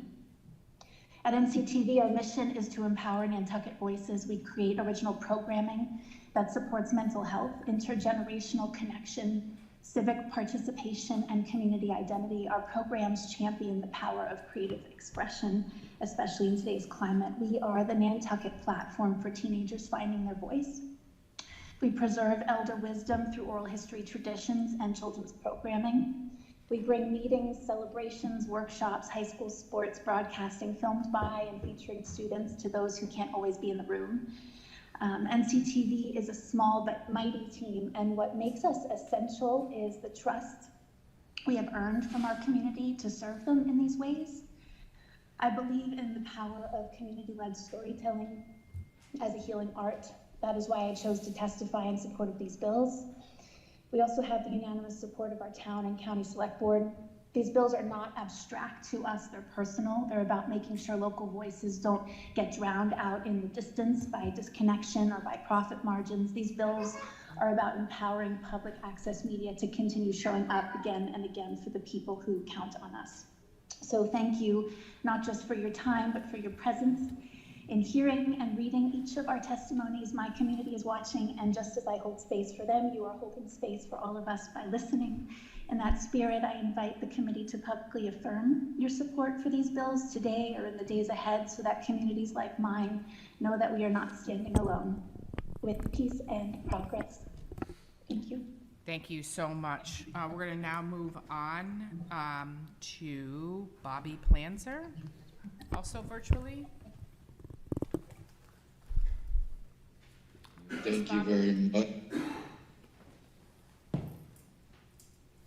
Oh, should I go now? Or? Yes, please. Awesome.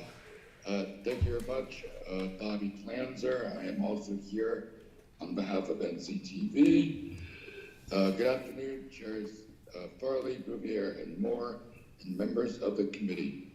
My name is Bobby Planzer, and I'm a talk show host with Nantucket Community Television, where I proudly host my show, Bobbing Around Town, for the past 10 years. I started the show in 2015 with my late Uncle Warren. When he passed away in 2018, I made it my mission to continue the show in his memory. NCTV has made it possible. Every episode, they help me with filming, editing, and making sure my show reaches the community.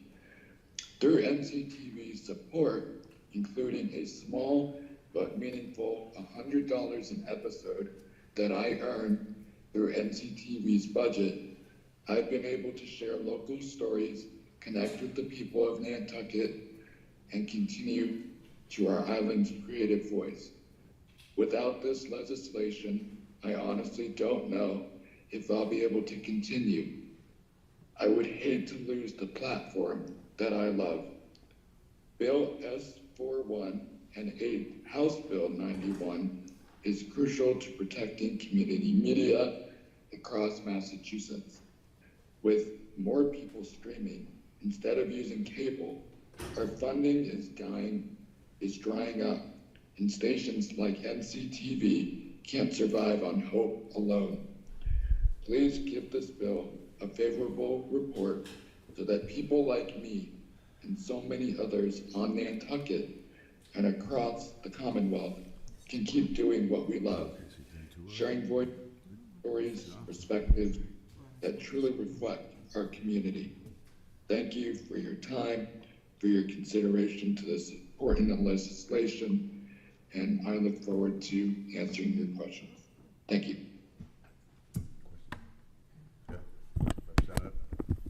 Thank you, Bobby and Stephanie from Nantucket TV. Senator Sierra and I had the pleasure of joining one of your high school hosts just a few weeks ago to appear on one of your programs.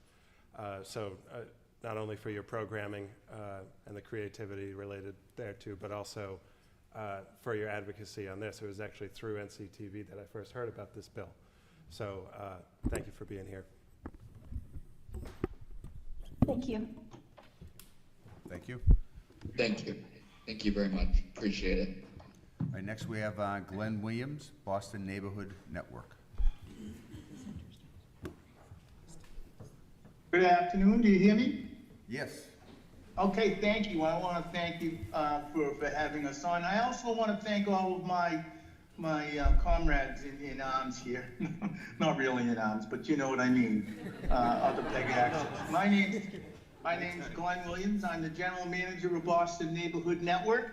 And one of the things that I want to do is I want to talk just a couple of seconds about the impact we have. We've heard a lot about what we need and what's going to happen, and we need this, that, and the other thing. But I want to talk about what happens to our community.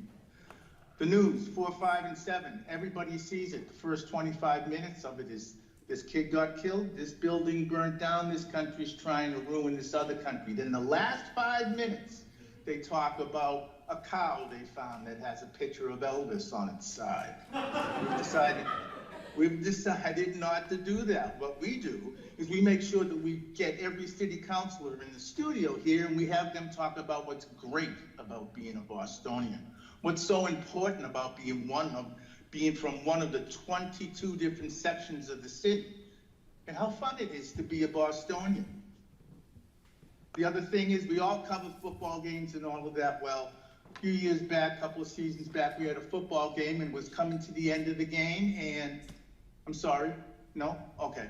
Was coming to the end of the game, and everyone gets to play. They put the little kid in there, and he miraculously puts his hand up in the air, pulls the ball down, and goes back for a touchdown. Right out of Rudy, right? One of our cameramen rushes down, sticks a camera in his face, and interviews him. Didn't get a lot out of him. A week later, I got an email from his grandfather telling me that this kid is mostly nonverbal. And the fact that we put him on TV and we made a big fuss out of him, he now walks around talking about what a great experience it was for him.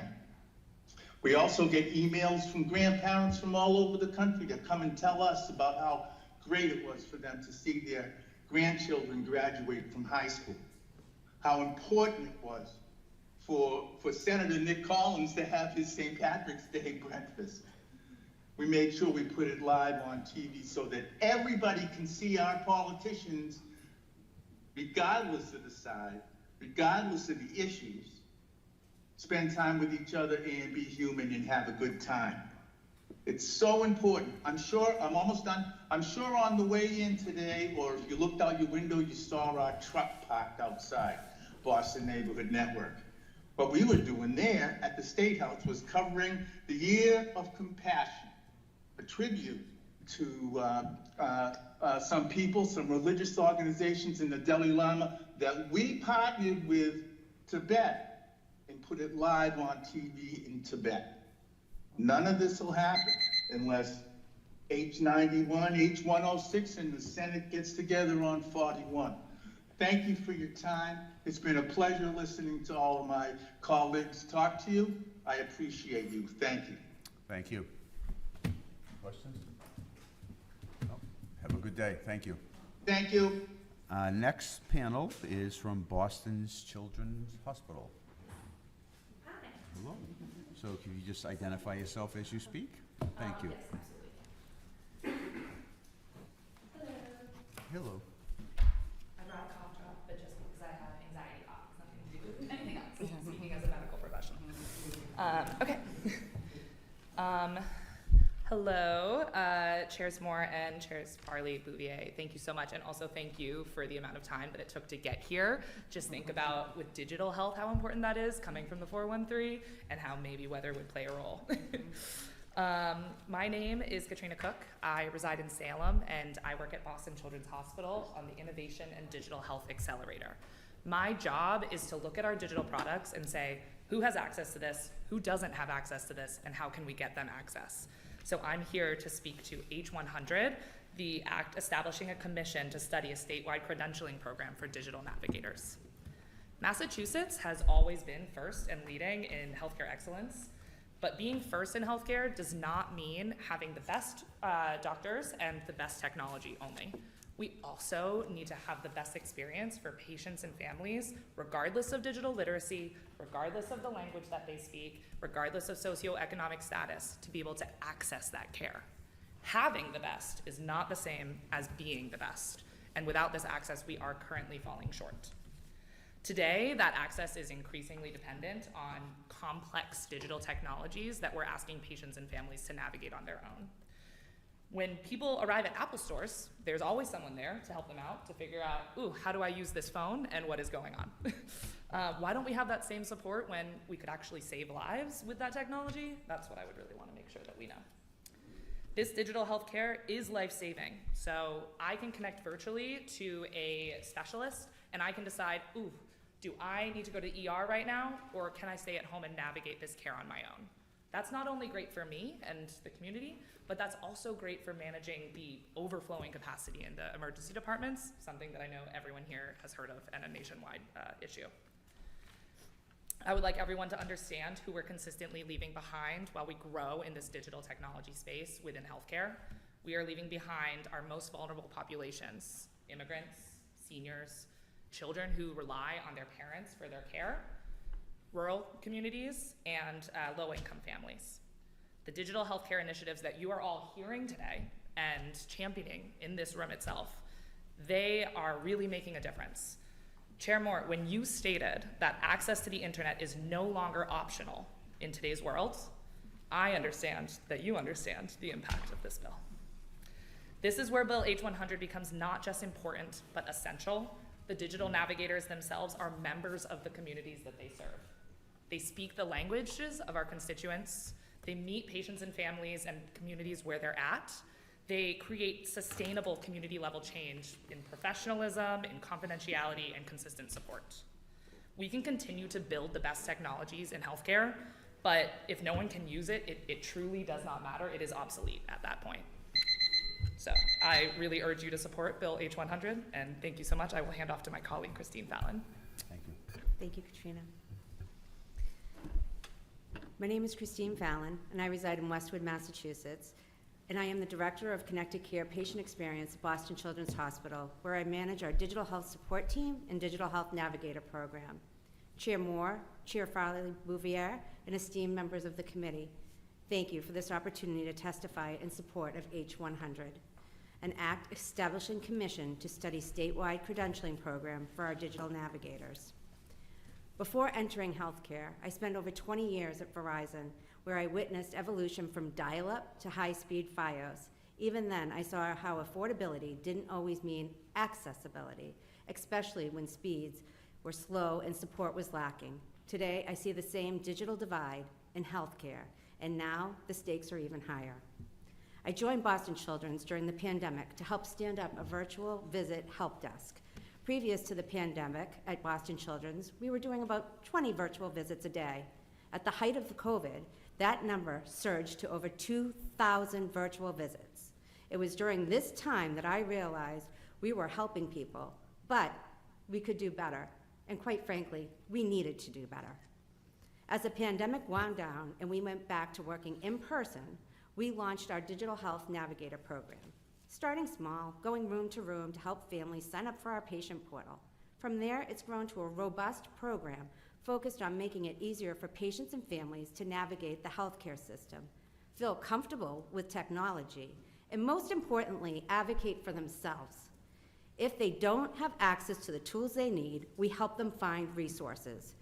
Again, reiterating the need for affordable, high-speed internet, access to devices, and digital education. At Boston Children's, we've developed a Digital Health Navigator program to meet patients and their families where they are, particularly those who prefer languages other than English. Our navigators are stationed in the hospital lobby. They visit inpatient rooms and clinics and are available virtually. They speak 7 languages and provide hands-on support with everything from setting up the patient portal to connecting to virtual visits to using remote patient monitoring devices and engaging with tools like Alexa for comfort and connection. I'd like to share a quick story. A navigator visited a room of a 17-year-old Spanish-speaking patient during inpatient rounds. Using an interpreter tablet, he helped him set up his own MyChart account, update his information, and learn how to use MyChart bedside. He was thrilled. He even got more so when we showed him how to play Spanish music through our Alexa devices in his room. What a great hands-on learning experience. This is just one example how digital health navigators bridge the gap between technology and care. They help patients access their records, connect with providers, and manage care remotely, especially when the language, literacy, and digital access are barriers. We strongly support H100 because a statewide credentialing program would help scale this impact across Massachusetts, ensuring consistency, quality, and equity in the digital health support. Again, thank you for your time today. Boston Children's Hospital will be submitting written testimony, and we welcome your questions today. Thank you. Questions? Yes. Thank you for testifying. There's some pretty good testimony already today, but I think it's important that you focus on the medical need of this because we're going through a big transition. And so thank you. Thank you. Thank you. Okay, we have another panel, Alliance for Digital Equity. There's 3 individuals on this panel? Okay. And just identify yourself. Okay. Then the next panel after, well, the next person after this will be Rachel Wilson from Alliance for Digital Equity, Bay State Health. I wanted to start by saying thank you to Representative Sabadosa for sponsoring H100 and to all of the members of this committee for listening to our testimony. My name is Rich Vaden, and I'm a digital navigator with the United Way of Franklin and Hampshire region. I operate mostly in Franklin County, a very rural community. So think of us as digital navigators, that we are community health workers for technology. We help people access essential services and build the skills they need to survive in an increasingly digital world. I'm here in person from Western Massachusetts because H100 is urgently needed, and I want to share a story underlining why. I recently helped Shelley, a former teacher and full-time caregiver, try to enroll in Medicare. We started by calling Medicare. They then directed us to Social Security, and after being quoted an unacceptable 4-hour waiting time, we were told to go online. So I helped her set up a Social Security portal, which required ID me verification, text links, selfies, ID photos, all with her phone. Shelley described herself as technologically illiterate. Thankfully, I was there to help. Even with my help, we failed 6 times with the identity verification, and it locked her out. So the next day, I used my computer to set her up with a virtual ID verification. Then we spent 2 more hours on enrollment. She shared her Social Security number, her income, her health conditions, and even more sensitive information. Fortunately, because of my background, I know how to handle that information. This is just one story. On a side note, I also helped someone at the library who came to try to get connected to Wi-Fi, and I uncovered through some questions that she had been scammed out of $3,000 in an elder romance scheme. At the end of that session, where I shed some tears, she described me as her guardian angel. So these stories are not unique. From Social Security to paying utility bills, nearly everything now requires online access and identity verification. H100 and Senator Gomez's telehealth bill are both vital. Digital navigators like me need standardized training, professional recognition, and sustainable funding. My grant-funded position is probably not going to exist next year. As people will face major benefit changes in the coming months, the need for digital navigation will only grow. H100 creates compounding long-term cross-sector benefits by helping real people like Shelley and the other woman that I helped navigate a world that is increasingly leaving them behind. Thank you.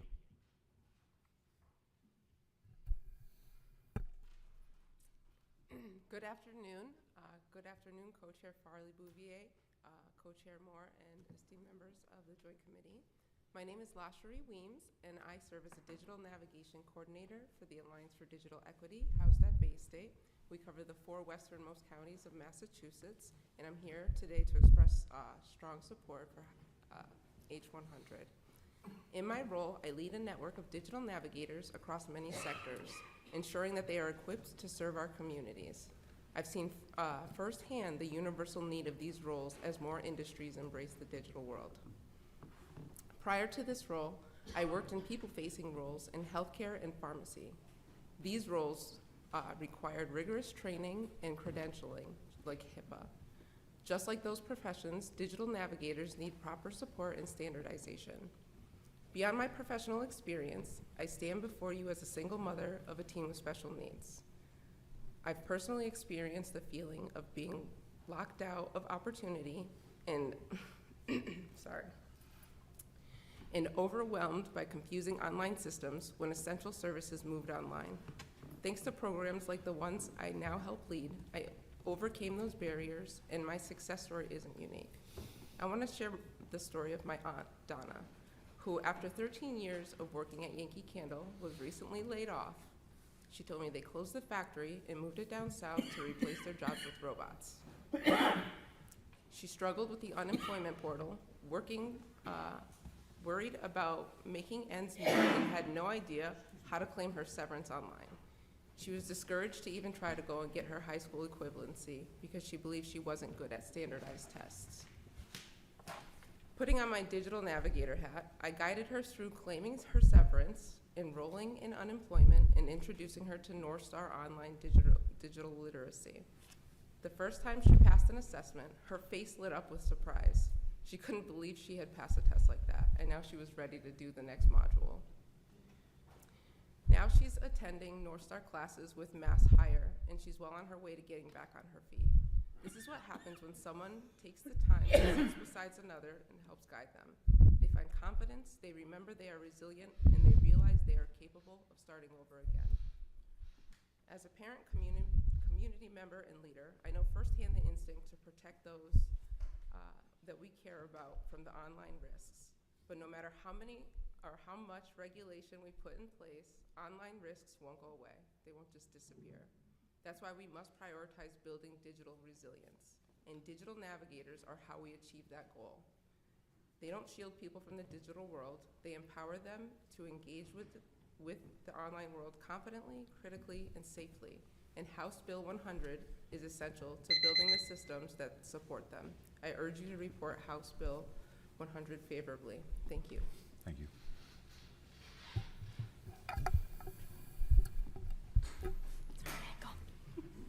A lot of noise in this chair. No worries. Thank you so much for all of you for your rapt attention all day today. You must be exhausted. I know I am, coming from Western Mass, not quite as long as Chair Farley-Bouvier, but thank you so much for being here. I'm Kathy Bisbee. I'm the director of the Alliance for Digital Equity. We're a coalition representing 200 plus community-based organizations across all 4 counties of Western Massachusetts, and we're housed at Bay State Health in Springfield. I'm here to speak, obviously, in favor of House Bill 100, and I want to thank Representative Sabadosa and Senator Gomez for their leadership and for their partnership, both in the region and statewide. I'm just going to ask, how many of you have ever helped somebody with a computer or a phone problem? Anybody in this room? How many of you have been helped by somebody else? Right, okay, some of you are willing to admit it. I bet all of us at one time or another have been helped or helped somebody else, and you get it. Digital navigators, you're digital navigators as well. We all are. Like Rich said, we're community health workers for technology.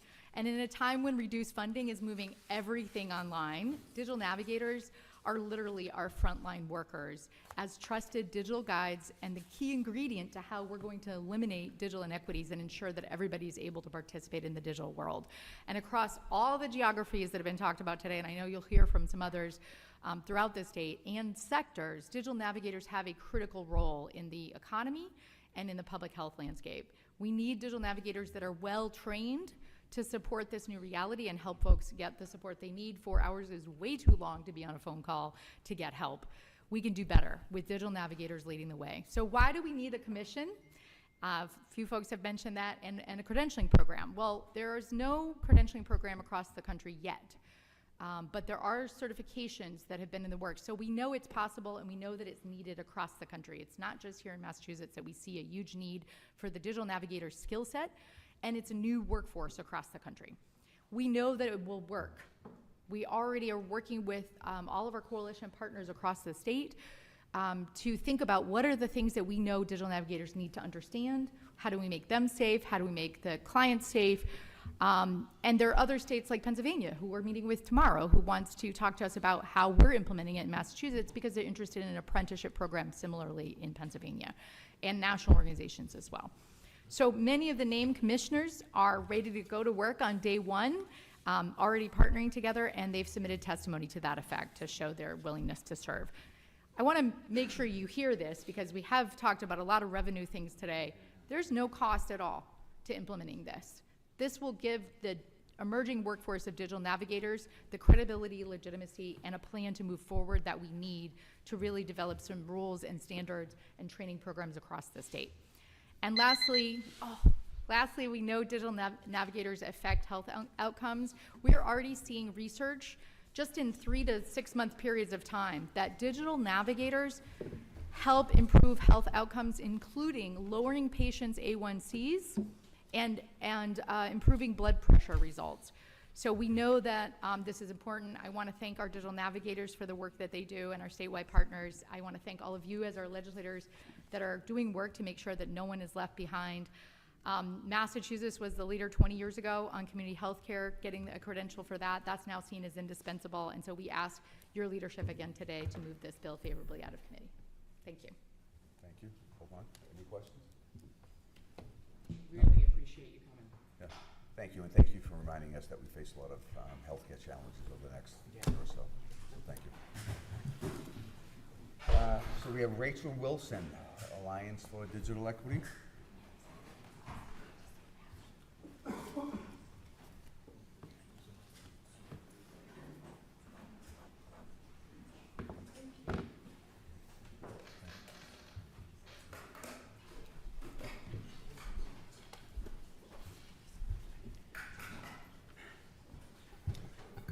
So just each one of you identify yourself. Hello, I'm Rachel Wilson, Alliance for Digital Equity. I am going to talk about healthcare issues, but I'm going to yield my time at this moment because there was very effective testimony on healthcare. If there is time, I will speak. But I want to yield my time to 2 digital navigators who are here who work in Western Massachusetts. Hi. I'm Hannah Cox, a digital navigator at Northampton Open Media, here in support of H100, which is an act to create a statewide digital navigation commission. My job is to provide drop-in tech help hours, workshops, computer classes. I do this at our local community media center. I do this at libraries, council on agings. And the main population that I work with is older adults. And I want to share a story of a woman that I helped recently. She's an older adult. She's living on her own in low-income housing, and she doesn't have much family support. And she came to me. She was in one of my classes, but she ditched her landline in favor of a cell phone because it was cheaper and more affordable, but she doesn't know how to use her cell phone. And she really doesn't know how to use her cell phone. But she's a fall risk, and she fell out of her bed, and luckily she was able to reach her phone, but she was injured and she needed to call 911. But because she didn't know how to use her cell phone, she had been hard shutting off her cell phone every single time she used it. And so it took longer for her to dial 911. And so I taught her we don't have to hard shut down our phone every time we use it, and how to quickly dial 911. And I helped her add some favorites to her contacts so she can quickly dial her limited family members. And after we had this conversation of how to contact 911 quickly from her cell phone, she was ready to have a conversation about other methods she could take to help her safety. And so I talked to her about the possibility of getting a smartwatch because they can detect falls. She can use voice to call 911. Your smartwatch is always on you. Your phone could be anywhere. And we talked about life alert buttons. You know, she is not the only older adult that I help with technology. And so there's a lot more of people like her in my community that need help. The point of having a commission is, luckily I know about fall risks and how you can use your phone to help detect falls, but not everybody does. And so for people like me and other people that are going to testify, having a commission can give guidelines, rules, help, support on how to help somebody like this person, and to give us proper training. And so community members like her who don't have enough resources or family members to help, so that they have someone they can trust in the community to help them, you know, with their safety. So thank you.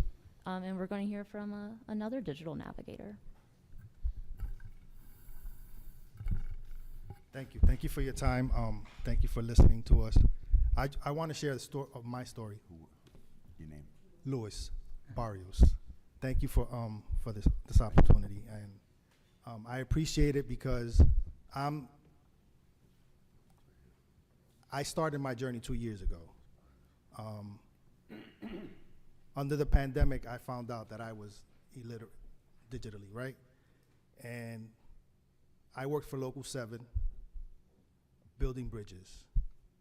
I needed an opportunity to learn what it was to go into the digital world because of the way we were going.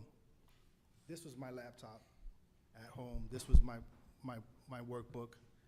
And because of the things that I didn't know, I would lose connection, maybe fail a class.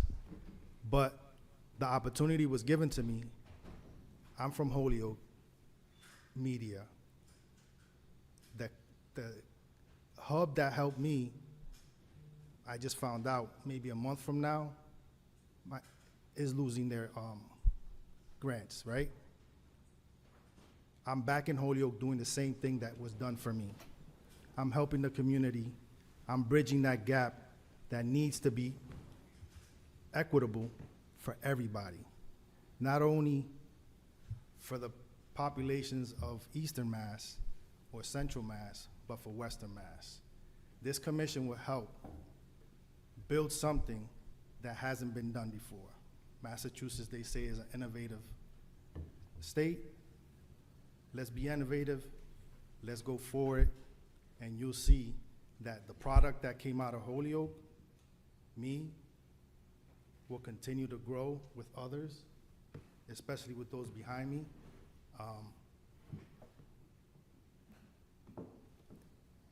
Maybe about a week ago, I finished one of my classes with one of the person that had mental health issues. This person revealed to me that she had just been qualified for cybersecurity classes at Holyoke Community College because of the help that I gave her.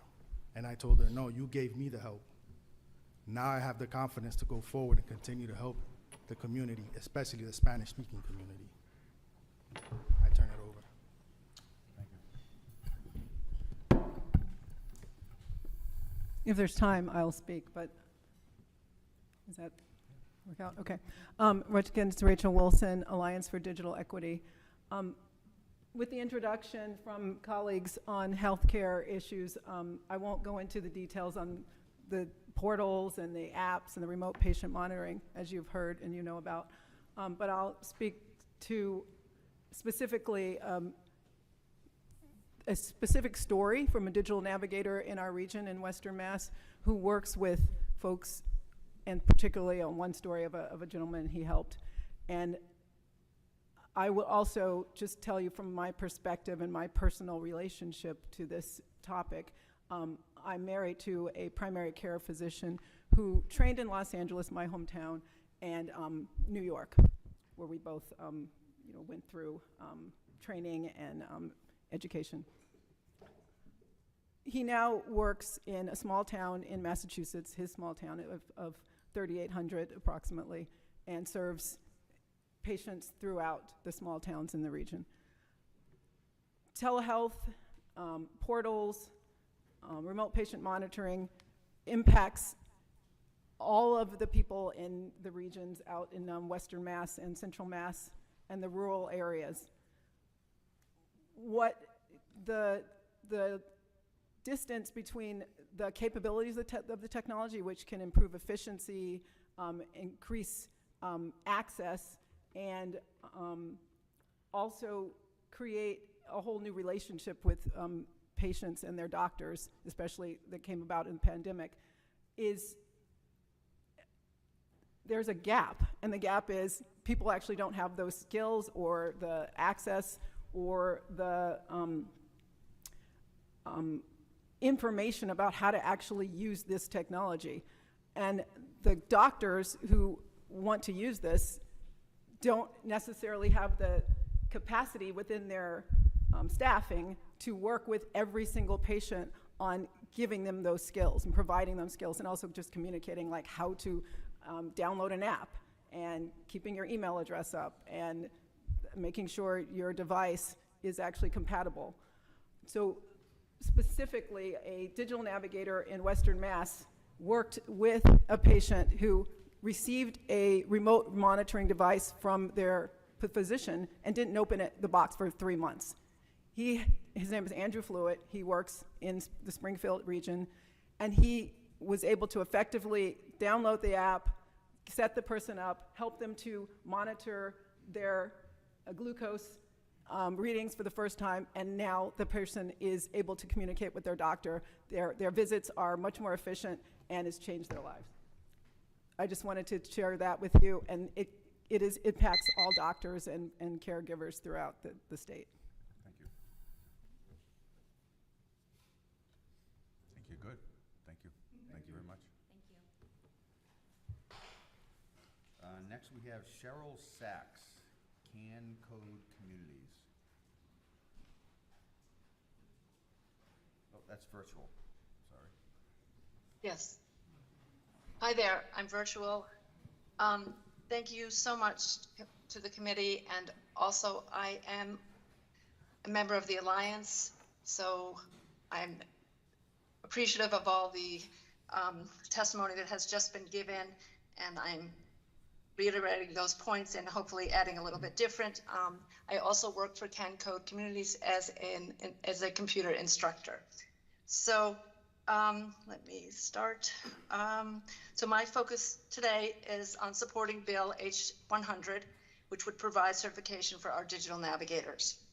As a digital skills instructor at Can Code Communities, I've had the privilege of working with individuals from all walks of life, different ages, not just older Americans, but also young people and new Americans, many of whom have come into the classroom unsure of themselves and uncertain about their future. With direct individual support and access to technology, they leave not only with knowledge of Microsoft Office and the essential online tools, but with renewed confidence to apply for jobs, support their families, and participate more fully in today's digital economy. One student's story stands out. After surviving a devastating accident and an abusive relationship, she had been out of the workforce for over 20 years. With her children now grown, she was determined to rebuild her life. As someone living with a disability who could not drive, she depended on accessible online courses and on instructors who could truly meet students where they are. That meant helping her get connected to the internet, set up an email account, providing patient, empathetic, non-judgmental support every step of the way. After completing two digital courses, she landed a remote job in the very field she had hoped for, opening the door to a much brighter future. Her success ripples outward. Her children are now inspired by her perseverance and now have more opportunities to further their own education. She also provides care for her aging aunt, making her achievements even more remarkable. While her journey is inspiring, it is not unique. Every day, people in our communities are held back by lack of basic tech skills. In today's world, digital literacy is not an option. It is essential for employment, education, healthcare, and civic participation. Yet far too many are still being left behind due to barriers like cost, transportation, time, fear, or simply not knowing where to start. This is where digital navigators come in. They are trusted guides who work one-on-one with individuals to help them access the digital world, whether that means setting up an email account, navigating a job application, understanding how to use a smartphone or tablet. Most people don't realize how many of their neighbors are still struggling with these basics.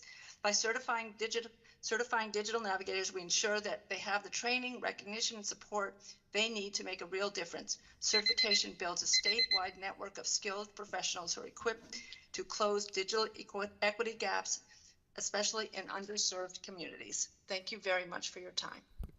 Thank you. Questions? No? Thank you very much. Okay, next we have Karen Hayden and Nancy Albertson.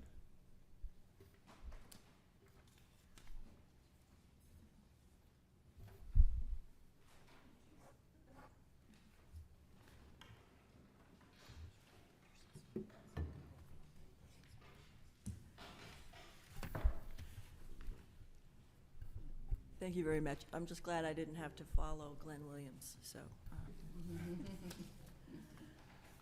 my name is Karen Hayden. I'm the Executive Director of Methuen Community Studios for almost 23 years. And in that time, I have seen that community media centers can change lives. We work with residents who want to tell their stories, cover issues, and do other important work. And each community has its own special story to tell. We've had a few. A local volunteer who led the effort to gather personal stories of World War II through Gulf War veterans, which would have been lost. Call to serve interviews now reside in the Library of Congress due to these efforts. When drug addiction was still very much kept in the shadows, a local man and his daughter, a recovering addict, came to the studio to talk openly about this issue. When they came to the state legislature and lobbied for additional support for people in recovery, they said that the show was one of the reasons why some of your colleagues listened to them, because it gave legitimacy to the issues. 2 people with disabilities came in to produce a program to talk about disabled parking laws, traveling, being in relationships, finding the right help. They did not have the resources to do this on their own. And as the host says, these programs have relevance for everyone because we are all just one accident away from being in the same situation. We've worked with young people who want to learn the skills, real skills on how to produce effective media. They are going to be the ones running the media in the future. Who's going to teach them how to be a journalist, how to tell the truth, how to frame a story so that it is fair to both sides of an issue? This summer, we are working with the students at the Methuen Youth Center, helping them learn to use the tools and methods to amplify their voices, and this is very important to them. They are a real example of leadership in this generation, and we must support them. We know that the technology has changed, and that's why people have dropped their cable subscriptions in favor of streaming. In Methuen, from 22 to 23, we lost 11.3% of the subscriptions, and in 24, it was another 11.2%. How do we keep going? The need for local information and a place to connect with community has not changed. In fact, it's probably bigger now that we've had COVID, and it kept us apart for so long. We're seeing more people, volunteers, coming back to the station. New people are getting involved right now, creating new shows, changing more lives.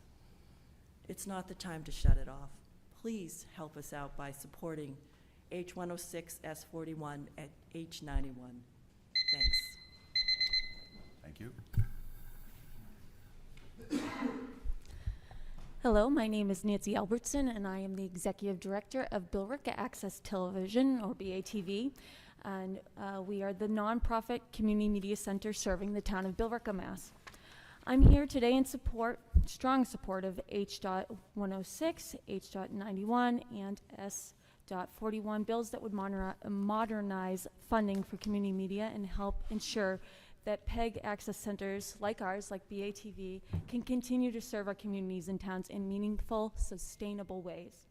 BATV has proudly been serving Billerica for over 35 years, providing full coverage of local local government meetings to keep residents informed and engaged, educational opportunities for students and adults through workshops, internships, and hands-on training, free access to media tools, and support, as well as meeting space for nonprofits, civic groups, and individuals, and a platform for local stories, cultural, and civic connection that simply wouldn't be told anywhere else.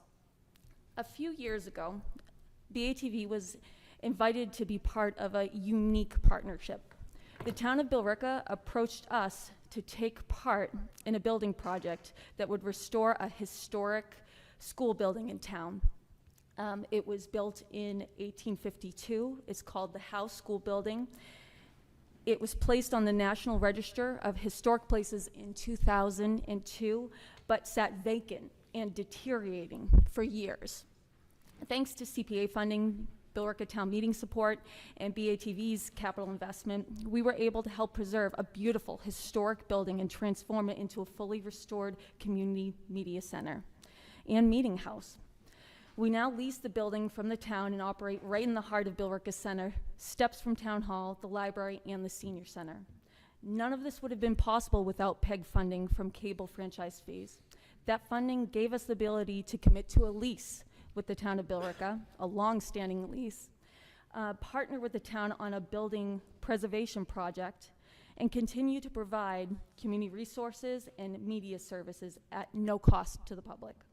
Unfortunately, in recent years, we've seen a substantial decline in cable franchise revenue, and the continuing downward trend is threatening our ability to maintain staff, produce programming, and even cover our lease of this beautiful historic building. This is more than just a financial issue. It's a threat to the infrastructure our community depends on for government access, media education and literacy, and local identity in our town. That's why I'm urging you to give favorable support to H.106, H.91, and S41. These bills would modernize the outdated funding model and ensure that streaming providers contribute their fair share to the communities they serve.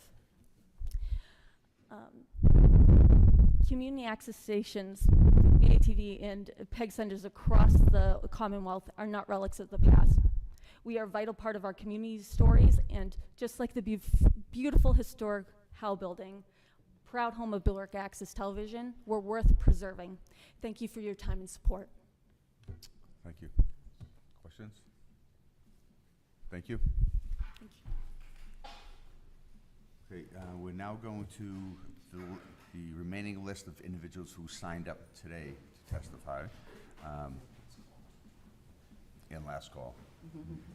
All right, so first we have, I think it's Mason Granoff. Okay, thank you. Beth Israel Deaconess. Yes, Beth Israel Deaconess Medical Center. I'll try to keep it brief in light of the time. Thank you for having me here today. I am a clinical research coordinator at the Division of Digital Psychiatry, and I also work as a digital navigator at a number of sites around the Boston area, including the inpatient psychiatric unit at the hospital itself.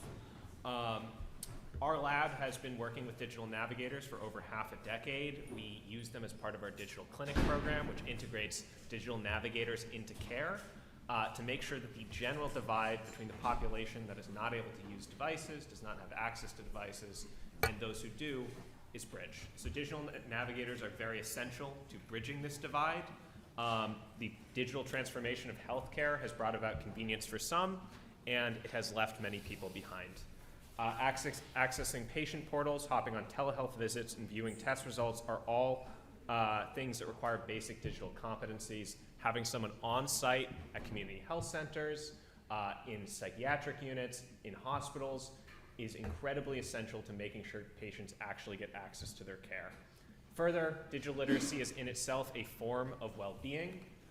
For example, a patient that I work with in the psychiatric unit came to me with a flip phone that she had no idea how to use.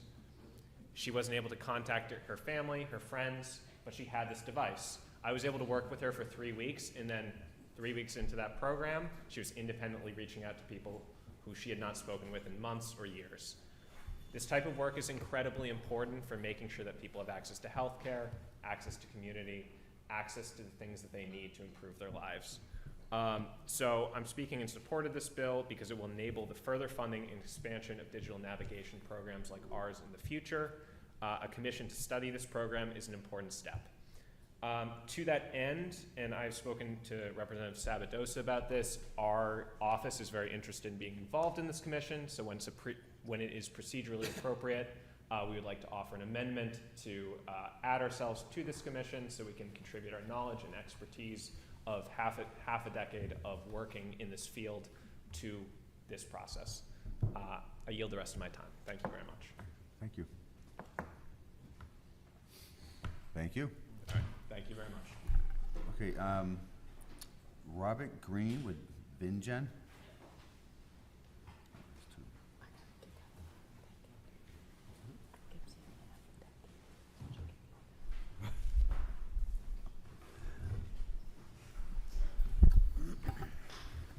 Thank you, chairs and honorable members of the committee. My name is Rob Green, and I work at VinFen, which is one of the largest human services nonprofit agencies in the Commonwealth, providing community-based support services for individuals with disabilities. We lead a Tech Connect program where digital navigators across VinFen and 6 other human service agencies provide devices, enrollment support for internet and digital skills training. As an alliance, we have served over 3,000 individuals across the state over the last 2 years. By now, I think it's fair to say that if you're not online, you are left out.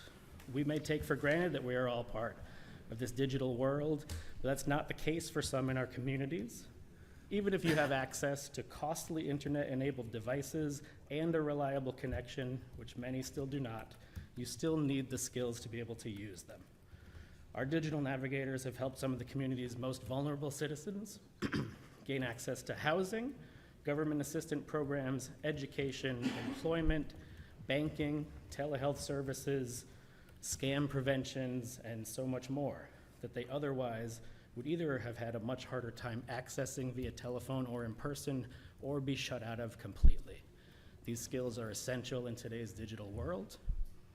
At VinFen, we established a learning collaborative where our Tech Connect digital navigators from across the Commonwealth meet regularly to discuss digital training topics, emerging issues, and use their expertise and experience with the individuals they serve to broaden the knowledge of the whole group. These learning collaboratives are led by the digital navigators and improved an invaluable way to help these digital navigators as they provide essential services and skills training to those who need it. A statewide credentialing would provide something similar for digital navigators, a baseline of knowledge and a network of resources to support them in assisting those in need. I ask for your support of House Bill H100, and let's have Massachusetts lead the way once again to close the digital divide. I'd also like to introduce my colleague, a digital navigator at VinFen, Justin Stewart. Hi guys, my name is Justin Stewart. I'm a digital navigator in the Merrimack Valley region of Massachusetts. So I am honored to have the opportunity to speak with you today about the work we've been doing to improve the digital literacy and promote access within Massachusetts. Over the past 3 years, our efforts have been focused on empowering individuals with disabilities by providing them with the tools, training, and support they need to navigate the digital world confidently. Through community workshops, partnerships with local organizations, and outreach programs, we have helped bridge the digital divide, enabling more people to access online resources, educational opportunities, and job prospects. It's heartening to see how these initiatives have transformed lives, opening new doors and fostering greater inclusions. A lot of my work happens in clubhouses, psych units, kind of just meeting with people one-on-one and having that person-to-person connection and teaching them how to use that technology, whether it's an iPad, phone, laptop, etc. That could range anywhere from 20 to 80 years old. However, our work is far from over. As technology continues to evolve at a rapid pace, there are still many individuals and families who lack the basic digital skills or reliable internet access they need to thrive. To continue this vital work and reach even more people, additional investment in digital navigators is needed. The Digital Navigator Commission would be the first step to providing the credentialing and knowledge for this important role across the state. Continued investment and collaboration are essential to ensure that no one is left behind in our increasingly digital world. Together we can build a more equitable digital future, one where everyone in Massachusetts has the opportunity to succeed. Thank you. Thank you. Think you're good. Thank you. Thanks. Thank you for hanging around. Ryan Coleman. Okay. Peter L. I think it's Williams. Yes, thank you. Oh.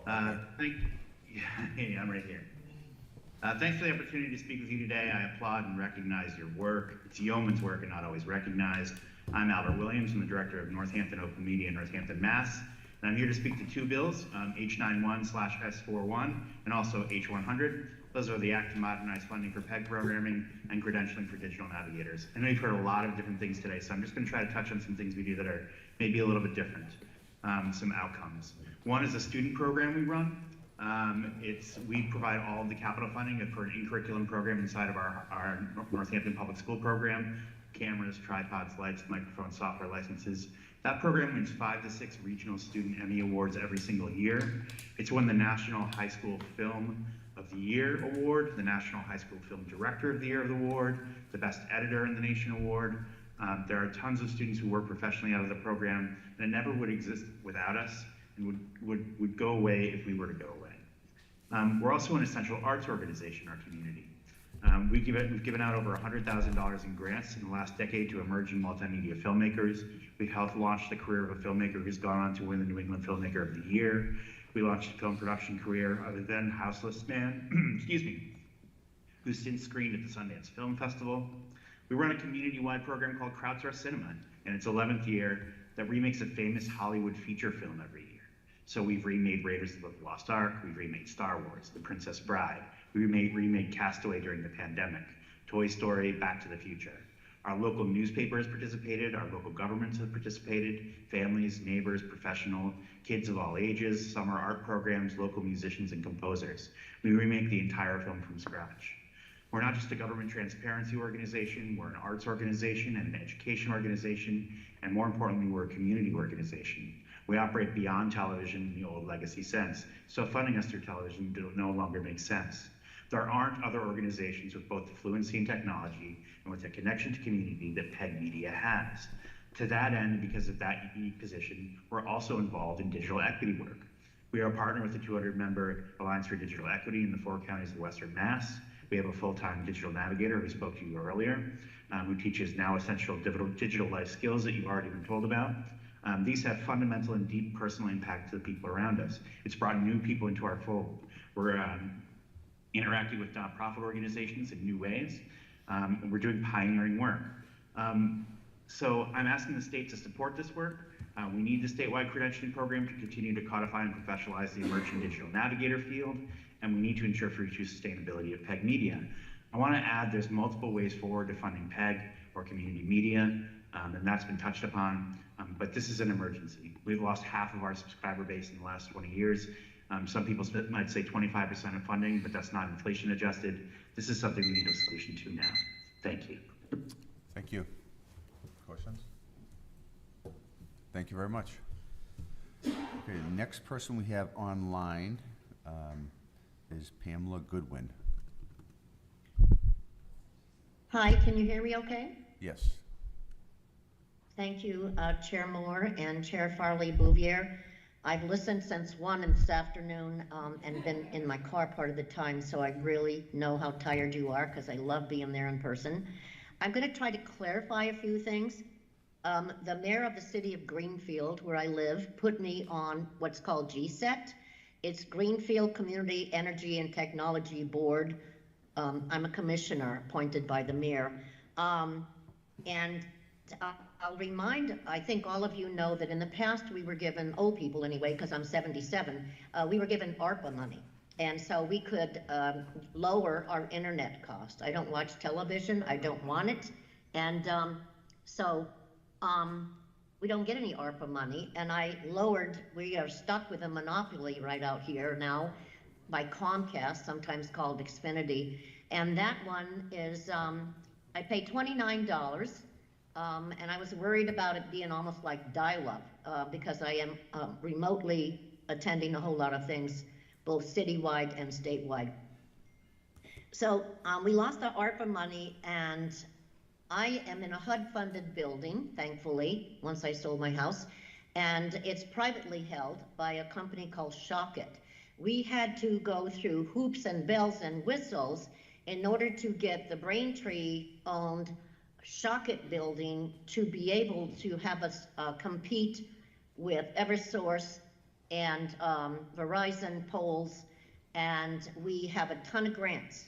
So we're going to put our local internet company in this, what used to be an old historic building. It's now HUD funded, and we're starting that process very soon. We did have to do a whole lot of grant writing, and then we're using, if you've ever heard of Municipal Broadband Institute, Chelsea did it in public housing.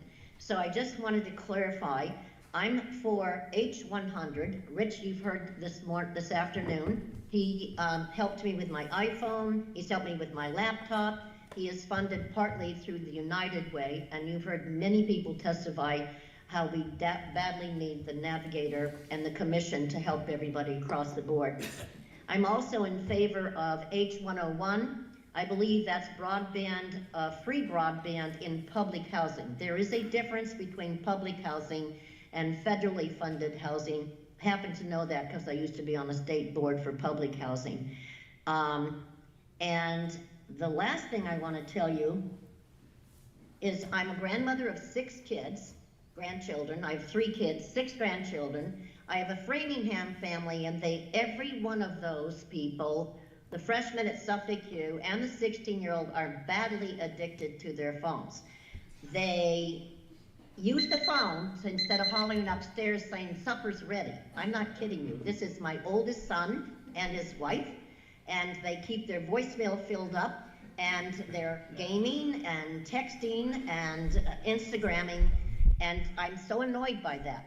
My other family has monitored what they do with their phone.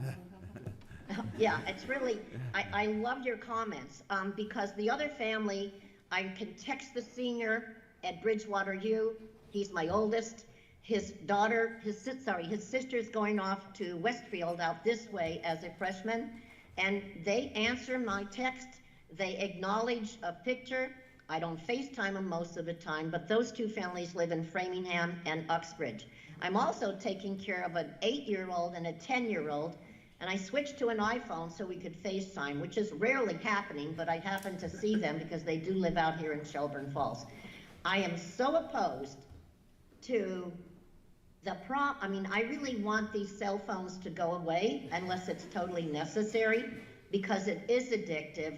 We all know the statistics. You know it medically, the frontal lobe is affected by the use of these cell phones.